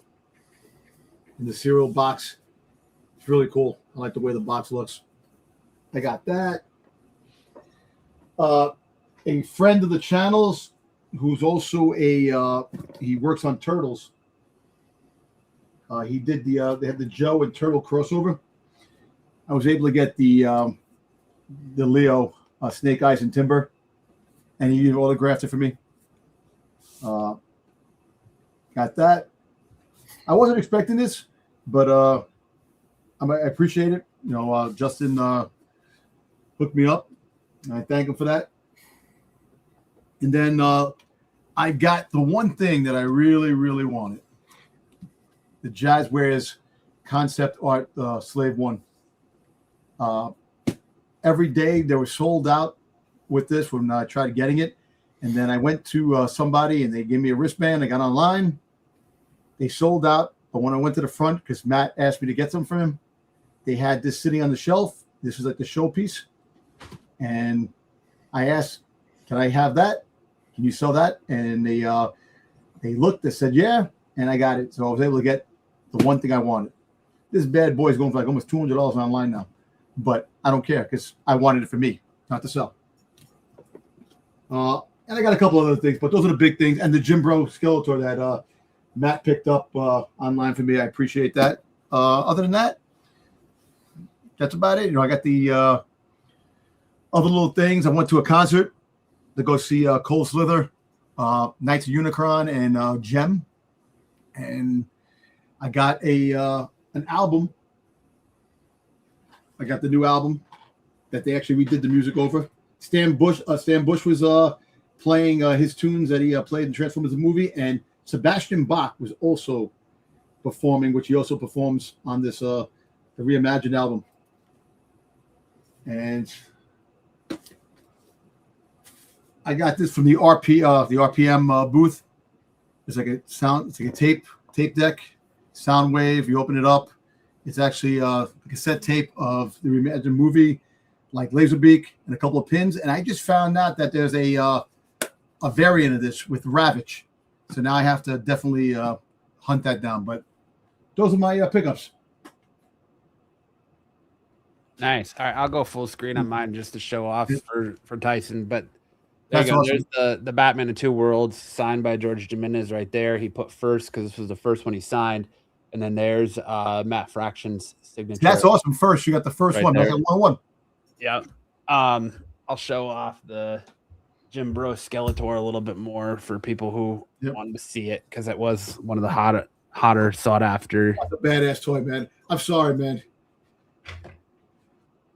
You know what's funny? My wife was actually watching some clips from He-Man when he's in the office. He has the office thing, and they just dropped Date Night Skeletor on Entertainment Earth. And they have the Skeletor workout plan in the back there. Awesome. That's look, you know, it may be stupid. It may be one of the corny parts of the movie, but that's awesome, man. That toy is awesome. I bought it just because I thought it was funny. I was like, I gotta have this just because I think it's hilarious. And at first you didn't want it. At first you were. Yeah, I didn't. The more you store it, it's just really cool. It's a cool thing. Looking at it, it was funny. And then here's a better look at the Doomsday. Oh, that's a badass poster, man. No, you gotta get that poster autographed by Robert Downey. Shit, that'll never happen. Hey, how do you know? Because you never know. But there's that. I did do a interview from my channel with Patrick Hovarth, the writer and artist behind Beneath the Trees Where Nobody Sees, and its sequel, Rite of Spring. And now he's going to be doing Archie in Hell, so you can check that out on my channel. But he did gift me a hardcover version of Rite of Spring, and he did sign it as well. Nice. And with a nice little inscription there. Thank you, me, for the interview.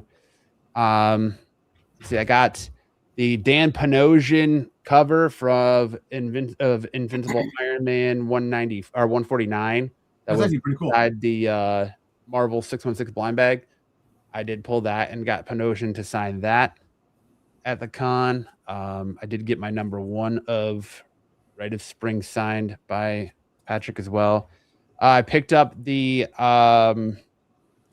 Lucio Perillo Venom Mary Jane that I really wanted. Yeah, that's actually awesome.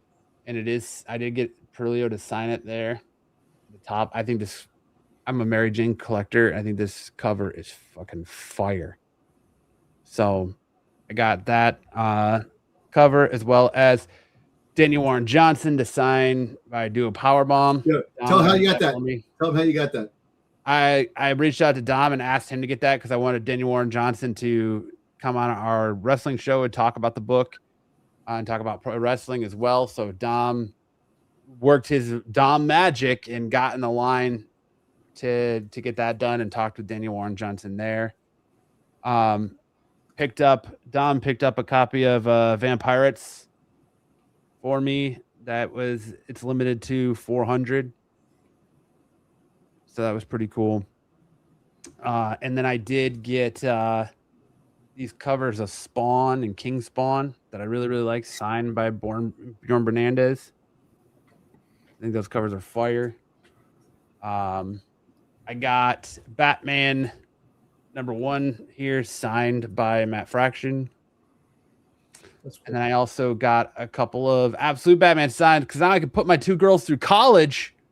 Got my Absolute Batman #1 signed by Nick Dragotta and Scott Snyder, as well as Absolute Batman 15 signed by Scott Snyder and Nick Dragotta as well. Dragotta's table was jam-packed with people all weekend long. And I love this community, and I tried to be a voice for this community as much as possible. But, dude, watching some of these fucking nerds at Dragotta's table is absolutely ridiculous. I watched a woman walk up to security handling Dragotta's table and just start crying because they capped the line. Crying because she getting, oh my God, this means so much. This saved my life. And I appreciate that, but like, dude, he's an artist on one of the hottest books right now, and you want someone to give you sympathy because you're crying to let you in the line. Well, listen, Matt, to play devil advocate, that's what I did at the con too. How do you think I got somebody to sit down? I know you did. You know, so I know you did. You know, but you didn't. You whined. You didn't cry. Yeah. This woman was like real tears. But look, San Diego Comic-Con has a real fucking problem. And it's not where to put Hall H, because the Marvel debacle with Hall H was crazy that people were giving out fake wristbands for that. I sat in that line for 2 hours. I got a part of a group, and we all took shifts. And so for 2 hours on Friday, I had to sit in line to cover the shift. And then, like, basically my group was there for 48 hours. People camped out. I had to spend all day inside Hall H on Saturday. So I lost a whole day of my con just to go to the Marvel panel. Fucking worth it. But they've got to stop letting these vendors line up before the con even opens. The con opens at 9 a.m. You're there in line. It's 9:05 by the time you hit the show floor, and all the lines are capped. All the exclusives are capped. Yeah, and that's crazy. That's the craziest thing when you really think about it. The vendors, and then Matt reached out. He was like, Dom, you see the prices of some of these toys? They would get the toy that you wait online for, or the comic you get online for $30, $20, $500, $800. The vendors have it there at that convention. It's like, are you kidding me? At least do it at another con. You're gonna do it at the con that people are freaking busting their hole to get out of that damn line to try to get something, and you sell out right away, and then you want to rub it in people's faces how much these things are. Like Jazzwares had my 2 girls are massive K-pop Demon Hunter fans. They had a Derpy Cat, if you've seen the movie, a Derpy Cat plush that was $50. I was trying to get also had a Meowth Team Rocket blimp plush that was $50. And I got in the Friday night, or no, was it Friday night? No, it was Thursday night, or was it preview night? One of the nights. Dom got it had to have been Thursday. Dom got a wristband to get in line for Jazzwares. He wanted that Boba Fett thing, and they said it was sold out.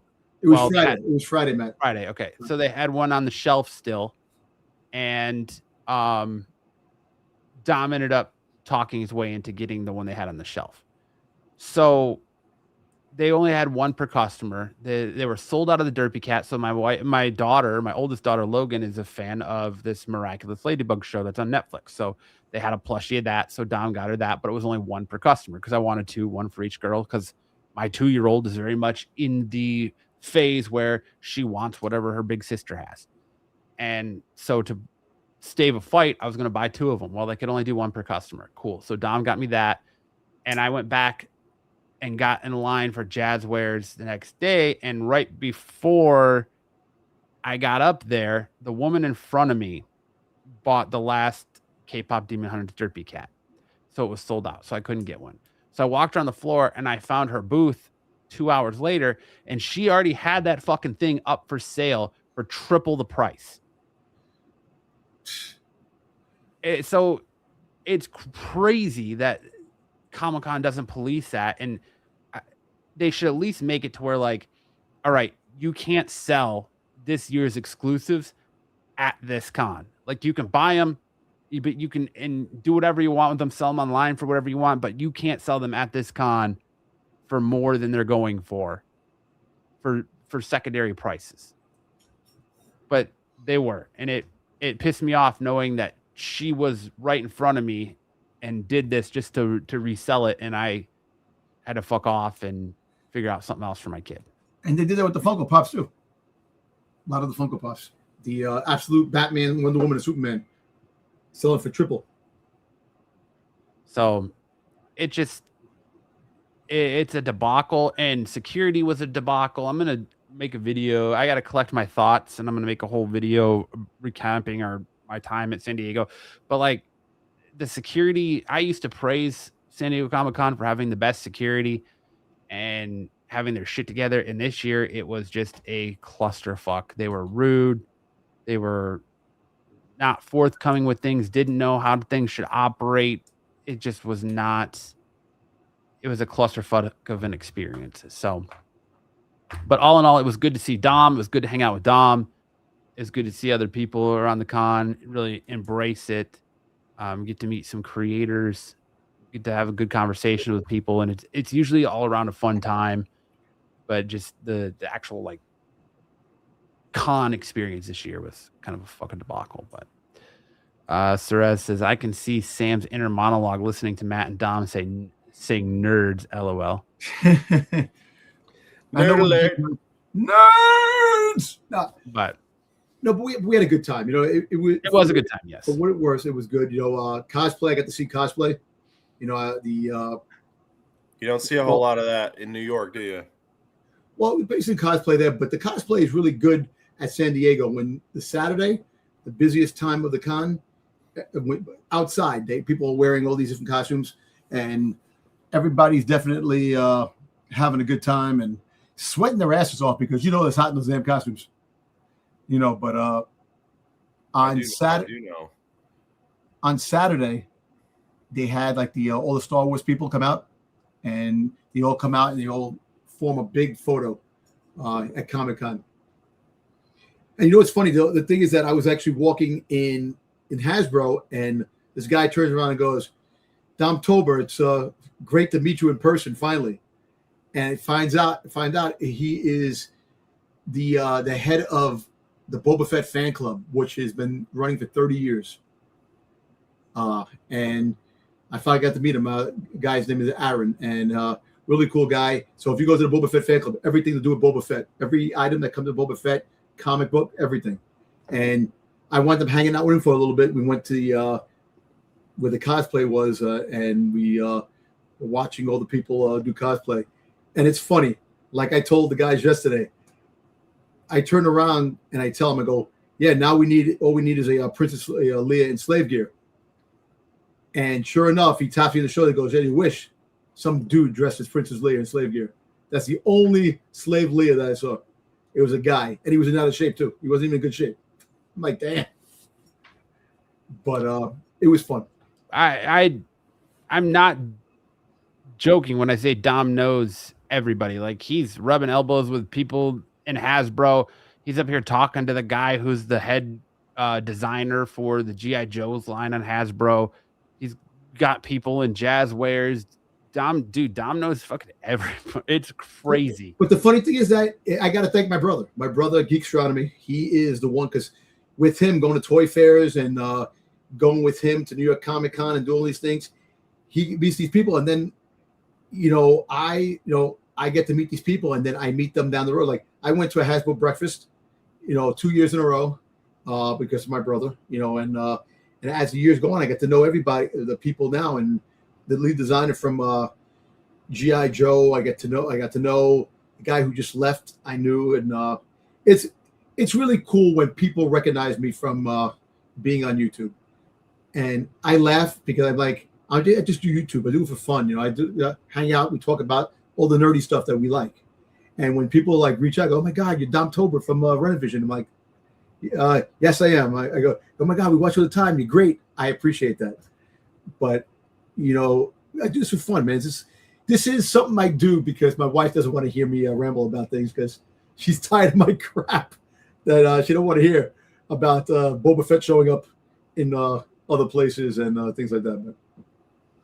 But yeah, I'll be posting Zaggy more pictures on Instagram. I've done a couple. I've got to sort through them all. But that's enough of us circle jerking about San Diego Comic-Con. Let's get back and finish up the show and talk best and worst covers of the week. Starting off with the worst cover of the week, we got this cover D, Scott Hepburn variant on Absolute Superman 22. Looks like Right, okay. ripping a fart there. You can barely see his arm there.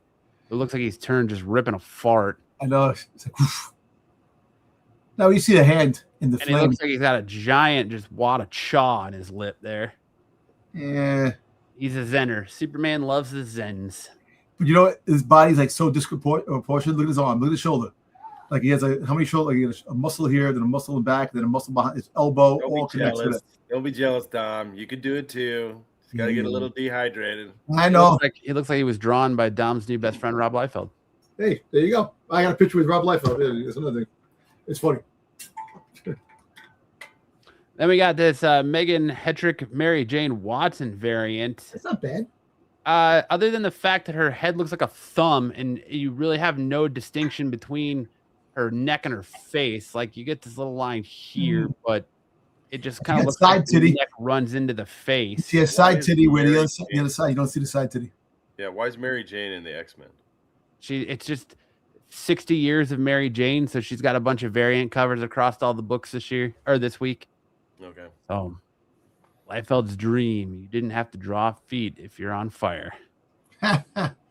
Yep. Because Dom is single-handedly responsible for Starkiller from Star Wars Black Series. That's right. I pushed that agenda out there. I kept saying, you got to make Starkiller, man. It happens.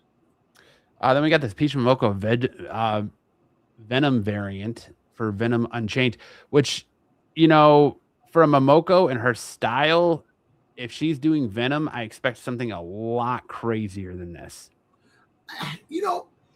It's not bad, but I can see why it's not the best cover. I understand. I like the cat. The cat is cool, yes, but the rest of it is just kind of whatever. And I expected something a lot cooler from Momoko. Dom, I'm working on something with you and Liefeld. There you go. Tyson's gonna look you up. We got this 1 in 25 Simone Bacchini variant on Wolverine Alpha of Planet Apocalypse. of the Apes Wolverine. No, look at his ears, man. This looks like AI, bro. Look at his hand right here. Look at those claws. But look at his ears. He looks like the top of his helmet. But look at the claws and stuff. Look Dude. at his lips. It looks like AI. Look at the lips. And why does he look like an orc? Freaking goddamn Sabretooth. He looks like an ogre. He doesn't look like a freaking goddamn Sabretooth. No, dude. Look at Mickey Mouse Wolverine over here, bro. I know. No, biker mice for Mars, man. Hot dog. Hey, yeah, Ed, you did give me the idea for Starkiller, man. You did, man. I appreciate that. Hot dog. Come on, Pluto. Actually, you know what's funny? You talk about Mickey Mouse. I actually just ordered a shirt, Mickey Mouse fighting Boba Fett. The House of Mouse. Well, maybe now that Mickey Mouse, Steamboat Willie is in public domain, people are like, hey, let's design Wolverine to look like him. Yeah.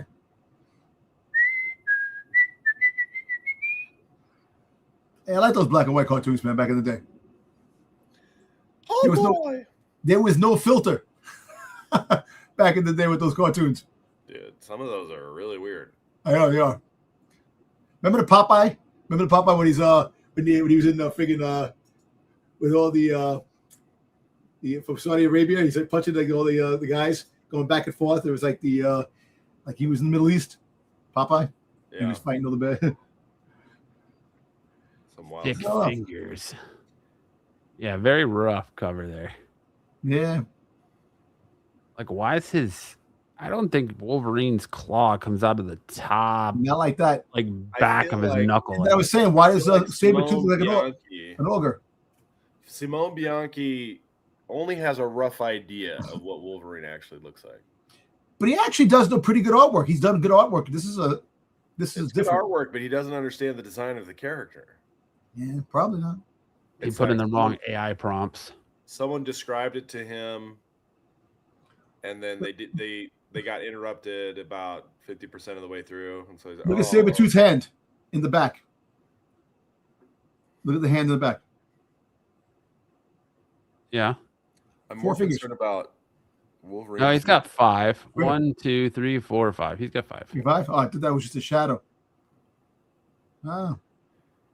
And Wolverine's knives going out of the top of his hand. Yep. Look at Sabretooth's quad. Look at his quad. How fucking crazy muscle. That's not the part of this that sucks. It's Wolverine's face and his claws. He looks like an ogre. Look at the teeth. Okay, so, yeah, but Sabretooth looks like that all the time. Yeah, like that. Sabretooth. Tyson says Wolverine has whiskey dick of the claws. Then we're getting to our best covers. We got this Beware the Batman cover. This cover C George Millennia variant on Batman 12 from Matt Fraction. Batman's head looks small. Yeah, his face looks really small. Back in some heat there, though. Yeah. My wife asked me that today. She was looking at a picture of Absolute Batman. She goes, "Why is his body so big and his head so tiny?" Because they were. She was looking at a image for the new McFarlane Toys statue for Absolute Batman. Yeah. Oh, that's true. You got this cover D Kamong Iman variant for Absolute Green Lantern 17. That's a cool cover. It's a very cool color. Both. Then you got this Libre Mayho Amazing Vision variant for the Amazing Spider-Man 34. How fitting that you have. We saw this in the movie with Tombstone holding Peter Parker off the side of a building. Yeah, but that pissed me off. I thought he was the main villain, the whole freaking thing. You got duped.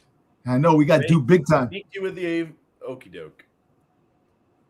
That's a cool cover, though. I She's like. perfect for tummy puddles.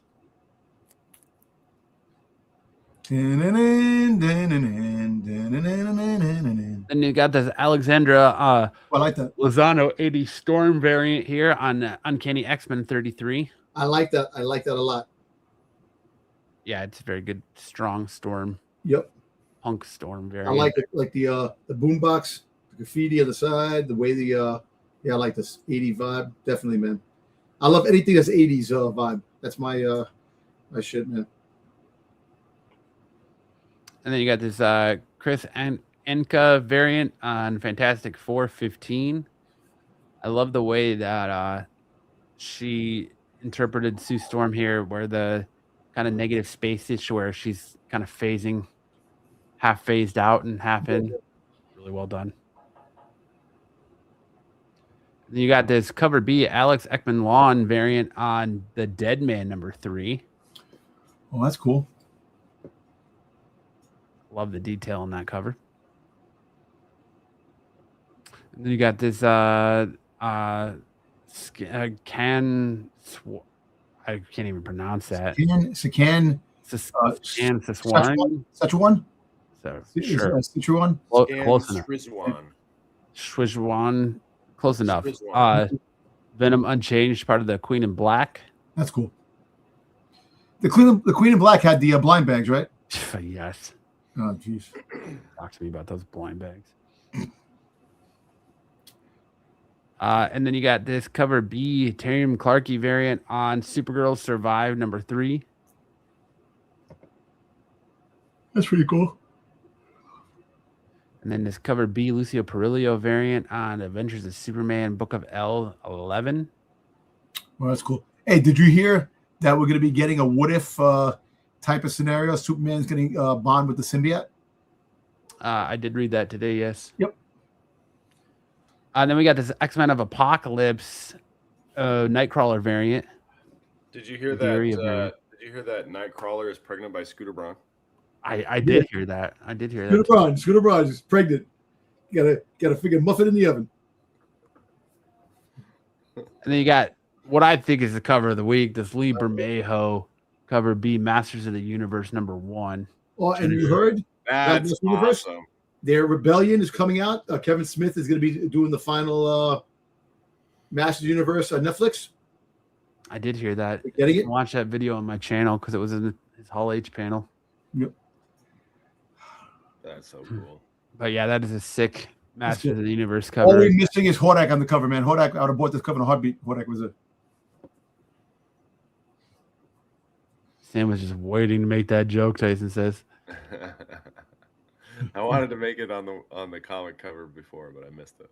But that's it for the best and worst covers of the week. Now we're going to go to our first appearances this week. We only have 2 of them. And Bishop #2, we got the first appearance of Stone, a member of the Final Brotherhood. That's him down here. Like the mustache. He got the Sinestro mustache. And then we got X-Men Outback #2. You got the first appearance of God Shredder. Wow, God Shredder. Wow. Nice. That could be a Teenage Mutant Ninja Turtles character. You know, right? Exactly. Right. That's it for our first appearance this week. Now it's time for everyone's new favorite segment. This is where we get the best profile. The best content, yeah. Brought to you by Dr. Don's Ass Probiotics, digestive health support. Oh my God, I can't talk. Health support. We get What the Flick. Thank you to Tyson, as always, for his contributions for What the Flick. So kicking us off here. Sticks.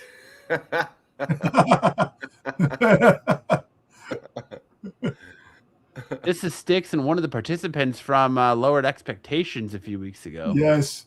Oh,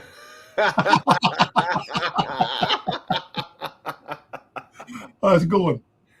That's good.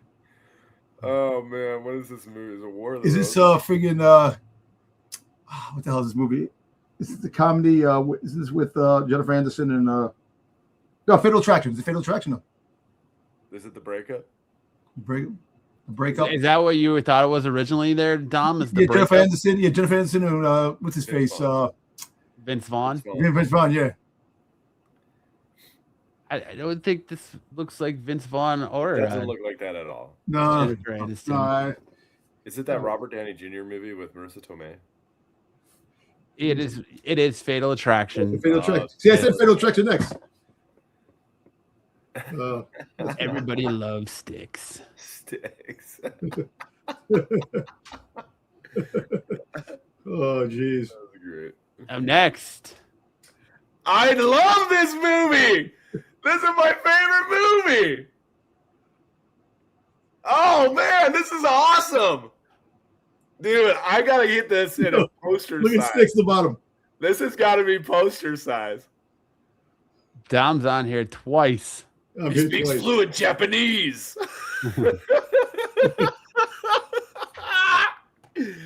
Tyson, this is incredible, bro. And then you got Bruce as the partner. That's freaking hilarious, bro. Look at the sweet redneck waterfall on Sam there. And look at Bruce. That's fucking funny, man. It's so funny. You got Sticks and JJ at the bottom there. JJ. Dom as Samurai Cop. That's right. It is Samurai Cop. That's actually awesome. Look at his face. Oh, man, that's so good. That is good. Oh, shit. That really is good, man. Oh man! Hey, round of applause, Tyson. This is incredible. I love this so much. I like Sam's redneck waterfall, man. I know, right? It is just luscious.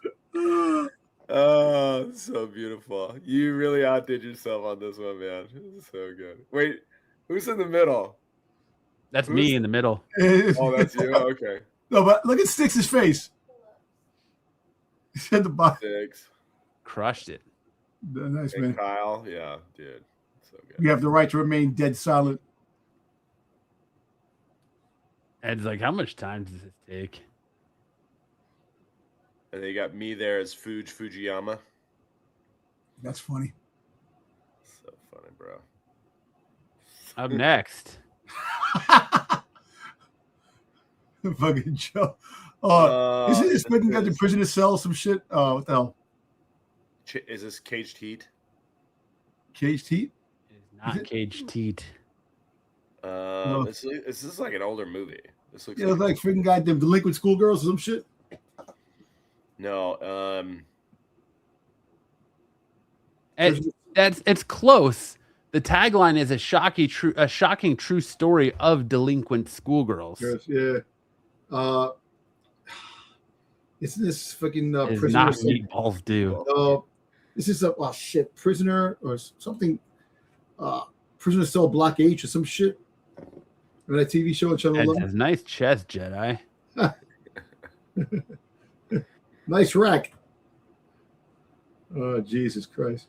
Way to put the old perverts on there. I can't think of it. It's delinquent schoolgirl, something. It is not Jailhouse Rock. It is Reformed Schoolgirl. Schoolgirl. Shit. Never. That was a good one. Reformed schoolgirls. Up next. Yeah, over the top. Over the top, yeah. Over the top. Right. It is Over the Top. The Italian Stallion. Thank you, Tyson. That's Dom's high school yearbook photo. Over the top. Up next. It was Pete. Is that who that is? Yeah, It's Pete, yes. it's Pete.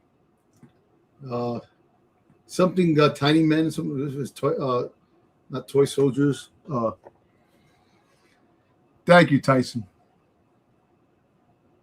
I have no idea what The tagline is 13 inches, which no one would ever mistake Pete for being 13 inches in any, with an attitude. Is that or something? I said, It's not Dune. shit. I don't know that I've ever heard of this. It's not Time Cop. Tiny Cop. Small things, big things come in small packages. Cop. Who knows? I can't Doll Man. Oh, Doll Man. Yeah, that was a movie, man. That was a movie. Tyson said you had to go obscure. 13 inches with an attitude. Oh, shit. That's good. Wait, Seeker. Way Seeker, man. No tissues.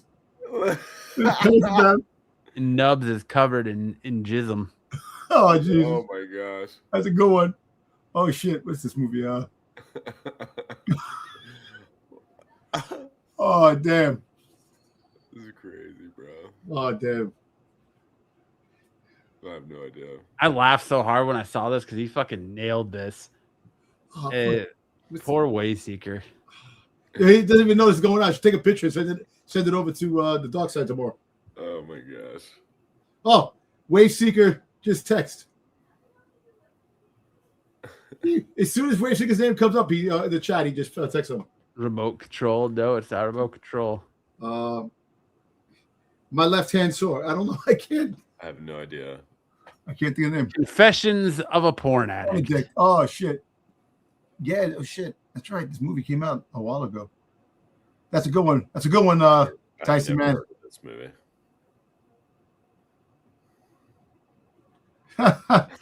Fucking Blade. Is that Bruce?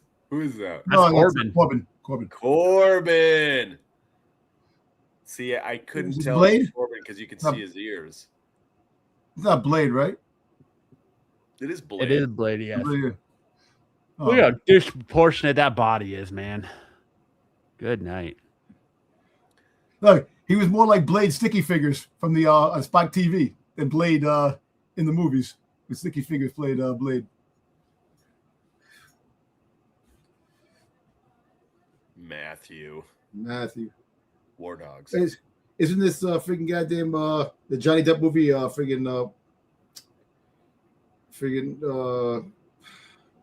the hell? Fear and Loathing. Look, I look better. I look great in that poster.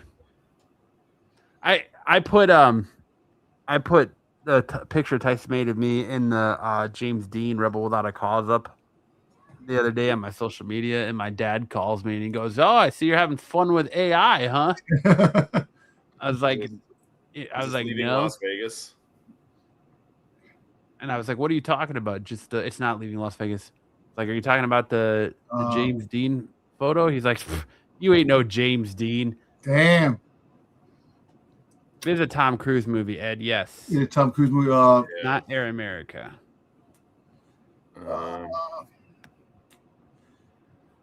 I forgot the movie. Based on a true story where he's a pilot and becomes a drug runner. Shit, I forgot the name of it. I know the name. I know this movie in my head. It's the tip of my tongue and I can't think of it. American Made. Oh, that's right. That was a pretty good movie. That was good.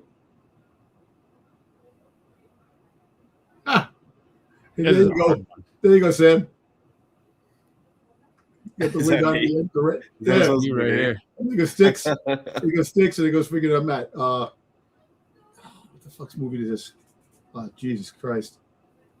These are good ones, Tyson. Mannequin? It's not Mannequin. This is one I've actually never even heard of. Shit. Hot Tub Time Machine. Real something real. Ooh, Hot Tub Time Machine would be a good one, but it's not. It's real freaking not Mannequin, not Mannequin, something Real Girl or some shit. What the hell? Not Real Girl. Apparently it came out in 2013. Oh, Jesus. Yep, you got it, Sarah. It's Casablanca. Yeah. What? That's not real. No, it's not. It's Geek Chick. Geek Chick. Geek Chic. Geek Chic. Geek Chic. Geek Chic. Anna Roberts, Kate Black. Oh, Joel Martinez. Julia Smith. All right. That's a good one. Geek Chic. That's Sam on the right. And that's freaking Sticks. And that's Matt in the middle.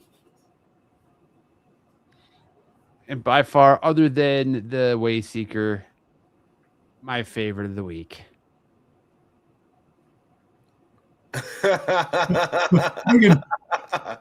Is this Malibu Most Wanted? Yeah, with Malibu's Most Wanted. Yeah, yes. With freaking this guy.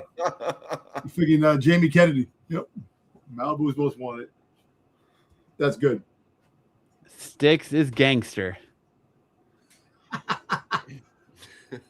Respect Sticks is gangster. All right, that's it for What the Flick. Good job as always, Tyson. Yep, another great week of What the Flick from Tyson. Now we hand it off to Sam to wind us down for the evening, get ready to take home or make things a little bit more exciting for you and your bedroom compades as we listen to what songs does Sam sing better. What are our offerings this week, Sam? So I was going for songs with strange lyrics. I've been doing a lot of Killers lately, so I was like, okay, there's kind of an intersection here. Killers have quite a few songs that have strange lyrics. So I'm hoping that as we go through these songs, you're like, yeah, what is that supposed to mean? So here we go. So first up, we have LFO, Summer Girls, and then we have Human by the Killers. Alrighty. Zoom in. All right. Yeah, I like it when girls stop by in the summer. Do you remember? Do you remember when we met that summer? New Kids on the Block had a bunch of hits. Chinese food makes me sick. And I think it's fly when girls stop by for the summer. For the summer. I like girls that wear Abercrombie and Fitch. I'd take her if I had one wish. But she's been gone since that summer. Since that summer. Hip-hop marmalade, spick and span. Met you one summer and it all began. You're the best girl that I ever did see. The great Larry Bird, Jersey 33. When you take a sip, you buzz like a hornet. Billy Shakespeare wrote a whole bunch of sonnets. Call me Willie Whistle because I can't speak, baby. Something in your eyes really drove me crazy. Now I can't forget you and it makes me mad. Left one day and never came back. Stayed all summer, then went back home. Macaulay Culkin wasn't home alone. Fell deep in love, now we ain't speaking. Michael J. Fox was Alex P. Keaton. When I met you, I said, my name is Rich. You look like a girl from Abercrombie and Fitch. New Kids on the Block had a bunch of hits. Chinese food makes me sick. I think it's fly when girls stop by for the summer. For the summer. I like girls that wear Abercrombie and Fitch. I'd take her if I had one wish. But she's been gone since that summer. Since that summer. Cherry Pez, Cold Crush, Rockstead's Boogie. Used to hate school and I had to play hooky. Always been hip to the B-boy style. Known to act wild and make a girl smile. Love New Edition and The Candy Girl. Reminds me of you because you rock my world. You came from Georgia where the peaches grow. They drink lemonade and they speak real slow. You love hip-hop and rock and roll. Dude, Dad took off when you were 4 years old. There was a good man named Paul Revere. I feel much better, baby, when you're near. You love Fun Dip and Cherry Coke. I like the way you laugh when I tell a joke. Just like pure nonsense. They're just throwing it against the wall. See what sticks. All right, we'll leave it there. And now for the song that makes everybody scratch their heads. What were they talking about? I did my best to notice when the call came down the line.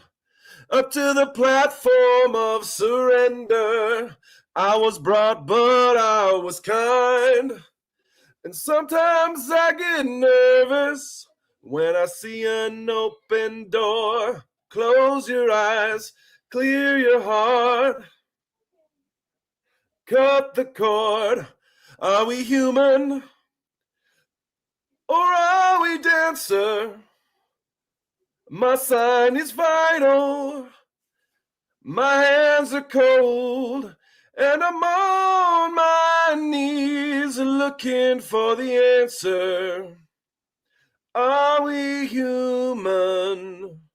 Or are we dancer? Pay my respects to grace and virtue. Send my condolences to good.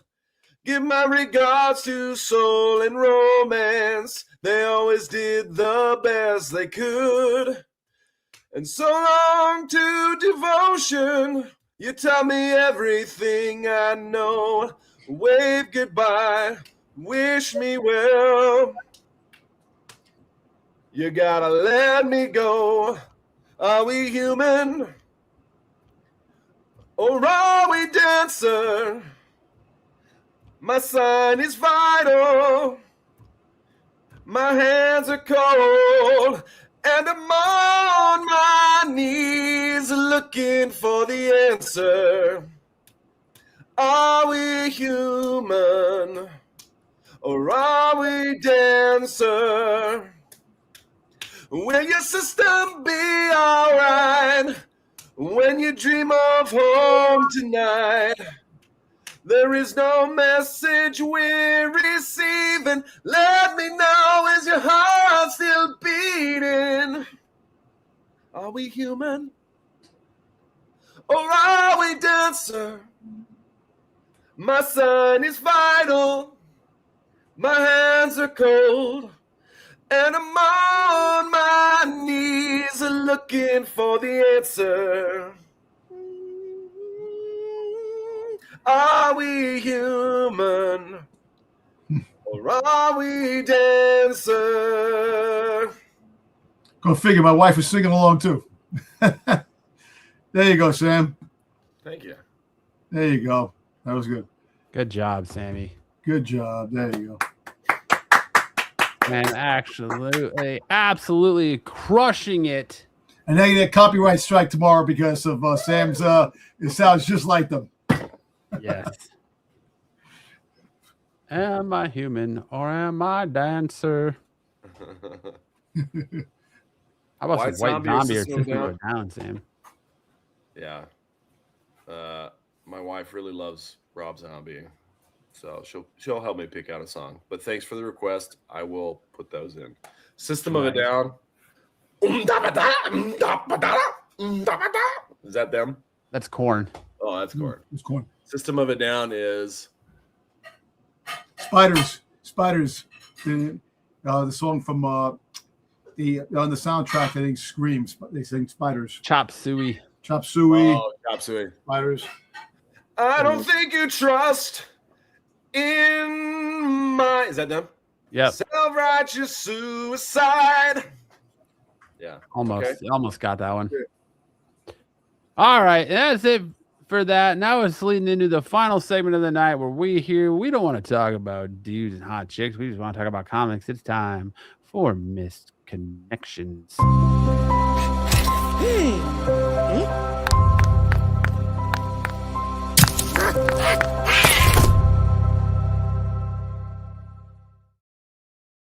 I feel sad, man. Those sticks, man. Sticks never called back on, huh? Suicide watch, man. What are you Oh, going to do? man. The struggle's real. He is vigorously pleasuring himself with his Booster Gold body wash. Ah! All right, Sam, kick us off. Okay. Looking for an experienced plumber. I'm looking for an experienced plumber who has the tool to uncover a hole. Please have a good tool because the hole is covered and small. You will have to use a lot of oil to be able to put the snake in. Please send a photo of the snake to see if it can get into the hole. Hey, very subtle, but right to the subject. Right to the Why don't thing. you send a picture of the hole to see if the snake will fit? Exactly. Yeah. Wellness check for sticks. Wellness check. So he just wants a dick pic. That's what he wants.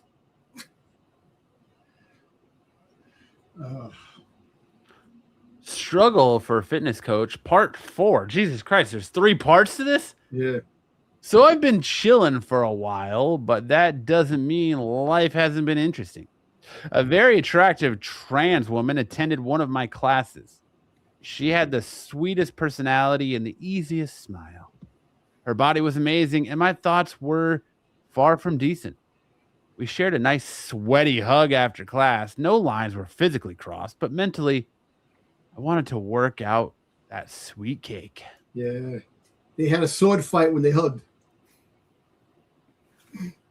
Sticks is on a plane to LA to have a word with the producers. Yeah, true. I'm interested to see where the saga of the struggle of fitness coach part 5 and 6 go. Round this story 1 to 3. And Eileen in the House Springs from Uber. House Springs. You requested an Uber this AM, and I was puking all the way to my car and barely dressed. So hot, drunk. I panicked. I would have loved to be able to meet you again, Aiden. Give you everything you wanted from the way you were dressed, where we're dressed, to the way you approached my car. To the way you approached my car. Where is it where? First my car. And things you were texting, please see this and get back to me. You won't be disappointed at all. Promise. Oh damn, fucking goddamn. I'm not a spell. The key. It'd be worth your wild. Worth your wild. And Nikki, you're worth your wild. Nikki, worth the wild. Worth the wild. And tie for flashing. Those giant melons and your sweet snap.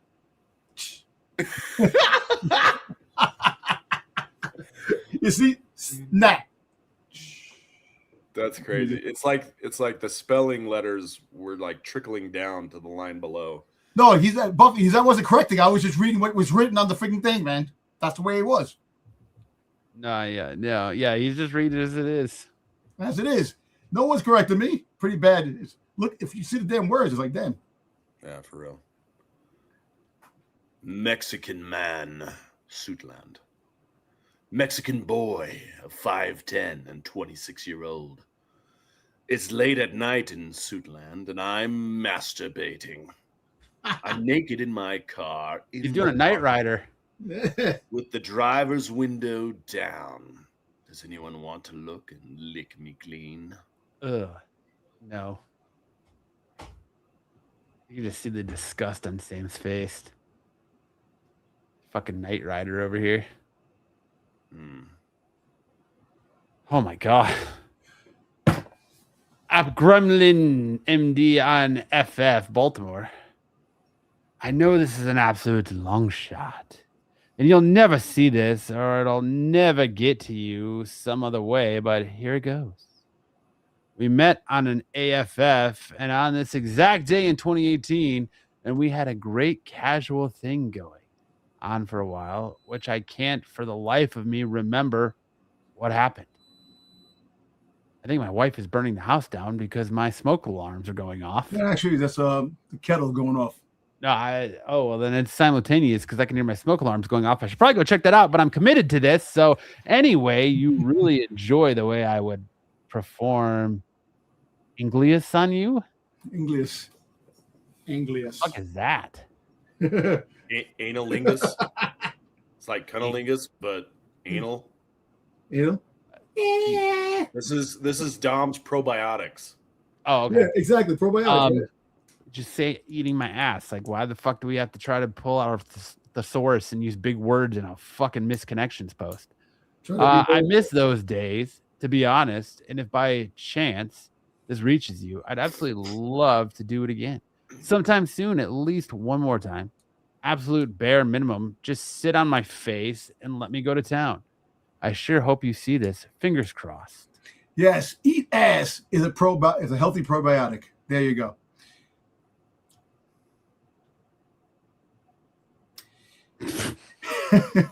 Hey man, unload your sack. Like on my knees, and you looking at me. Eyes, if you want to do it again, let me know. I love to try the delicious Big D many more times. Big Dom. Big Dom. Try it again. I lost your contact information. Look me up. Let's meet around 7 p.m. today at the Hartford Arena, and I'll help you out. I'm your guy. Probiotics. Looking for you, Dom. But that's it. That is our show this week. That is our Misconnections. That was our thoughts on everything going on in the Marvel news, Spider-Man Brand New Day, and anime, Dodgeball, and so much more. What a week it's been. Yep. Been a big week. Sam Can't won believe how big of a week jury it's been. trial. Sam is now officially the best lawyer in the world. Yes. The best lawyer in Arizona. Hook him up. Oh man. Maybe ASU grad. I hope the fire is small too. I mean, whatever my wife's cooking, she's clearly burning it. So, yeah. Tyson, thank you. Great friggin' with the flick this week. Dude, that Samurai Cop was amazing. Yeah, that was awesome. Sad. Sam needs a poster of that ASAP. But That's funny as shit, man. This is so good. But that's going to do it for this episode of Saturday Night Special. Remember, as always, make sure to check out Dom and the boys over on the Star Wars show every Sunday night, because God knows somebody needs to watch that show. Tyson can't be the only one suffering through that Star Wars show. Make sure to watch all of Pete's shorts throughout the week. Of course, check out Tack on Wednesday. Check out JJ's debut on Tack. I know he's been there, but apparently he's officially a part of the show now. So check out JJ and the boys over on Tack on Wednesdays. Make sure to check out Dom and I on Thursday nights on my channel for Off the Mat, where we're going to go through everything professional wrestling related, going over our picks for SummerSlam. Make sure to check out Dom on the Qualified. As always, make sure to check out the Hot 10, CBSI Hot 10 list every Friday night, which leads you right back here to us on Saturday nights for the best goddamn show on Renovision. Because where else do you get this type of content? Yep. There's no one would dare. No one would dare do this type of content. No, never. They try, but they don't succeed. You know, you come on our show, you watch our show, and Dom pays attention through the entire thing. Pay attention, and I don't get ridiculed. I'm actually a part of the show. I tune into other shows that Dom is on, and I see this. Because Dom is texting on his phone. Well, you did, like yesterday, with a barn snoozer. Hey, look, you know what? Look, at the end of the day, it's just from personalities, different type of programming. So that's why half the time I'm in my texting and my phone. I'm bored. But on that note, Sam, take us out with some words of wisdom. Oh man, it is a hot one right now. I hope everyone stays cool. If you don't want to turn on the AC, I suggest you get a little bit of water, give yourself a little spritz, and just let some air blow. Yeah, because it's 8:30 at night here in Phoenix and it's still 108 degrees. Yeah, son. You know, it was like 70 degrees here. It was 70-something degrees here. But yes, good words of wisdom. Stay cool, everyone. We'll see you guys right back here next Saturday for the best damn show on this damn channel. Either you've got me confused with somebody else, or this is a joke.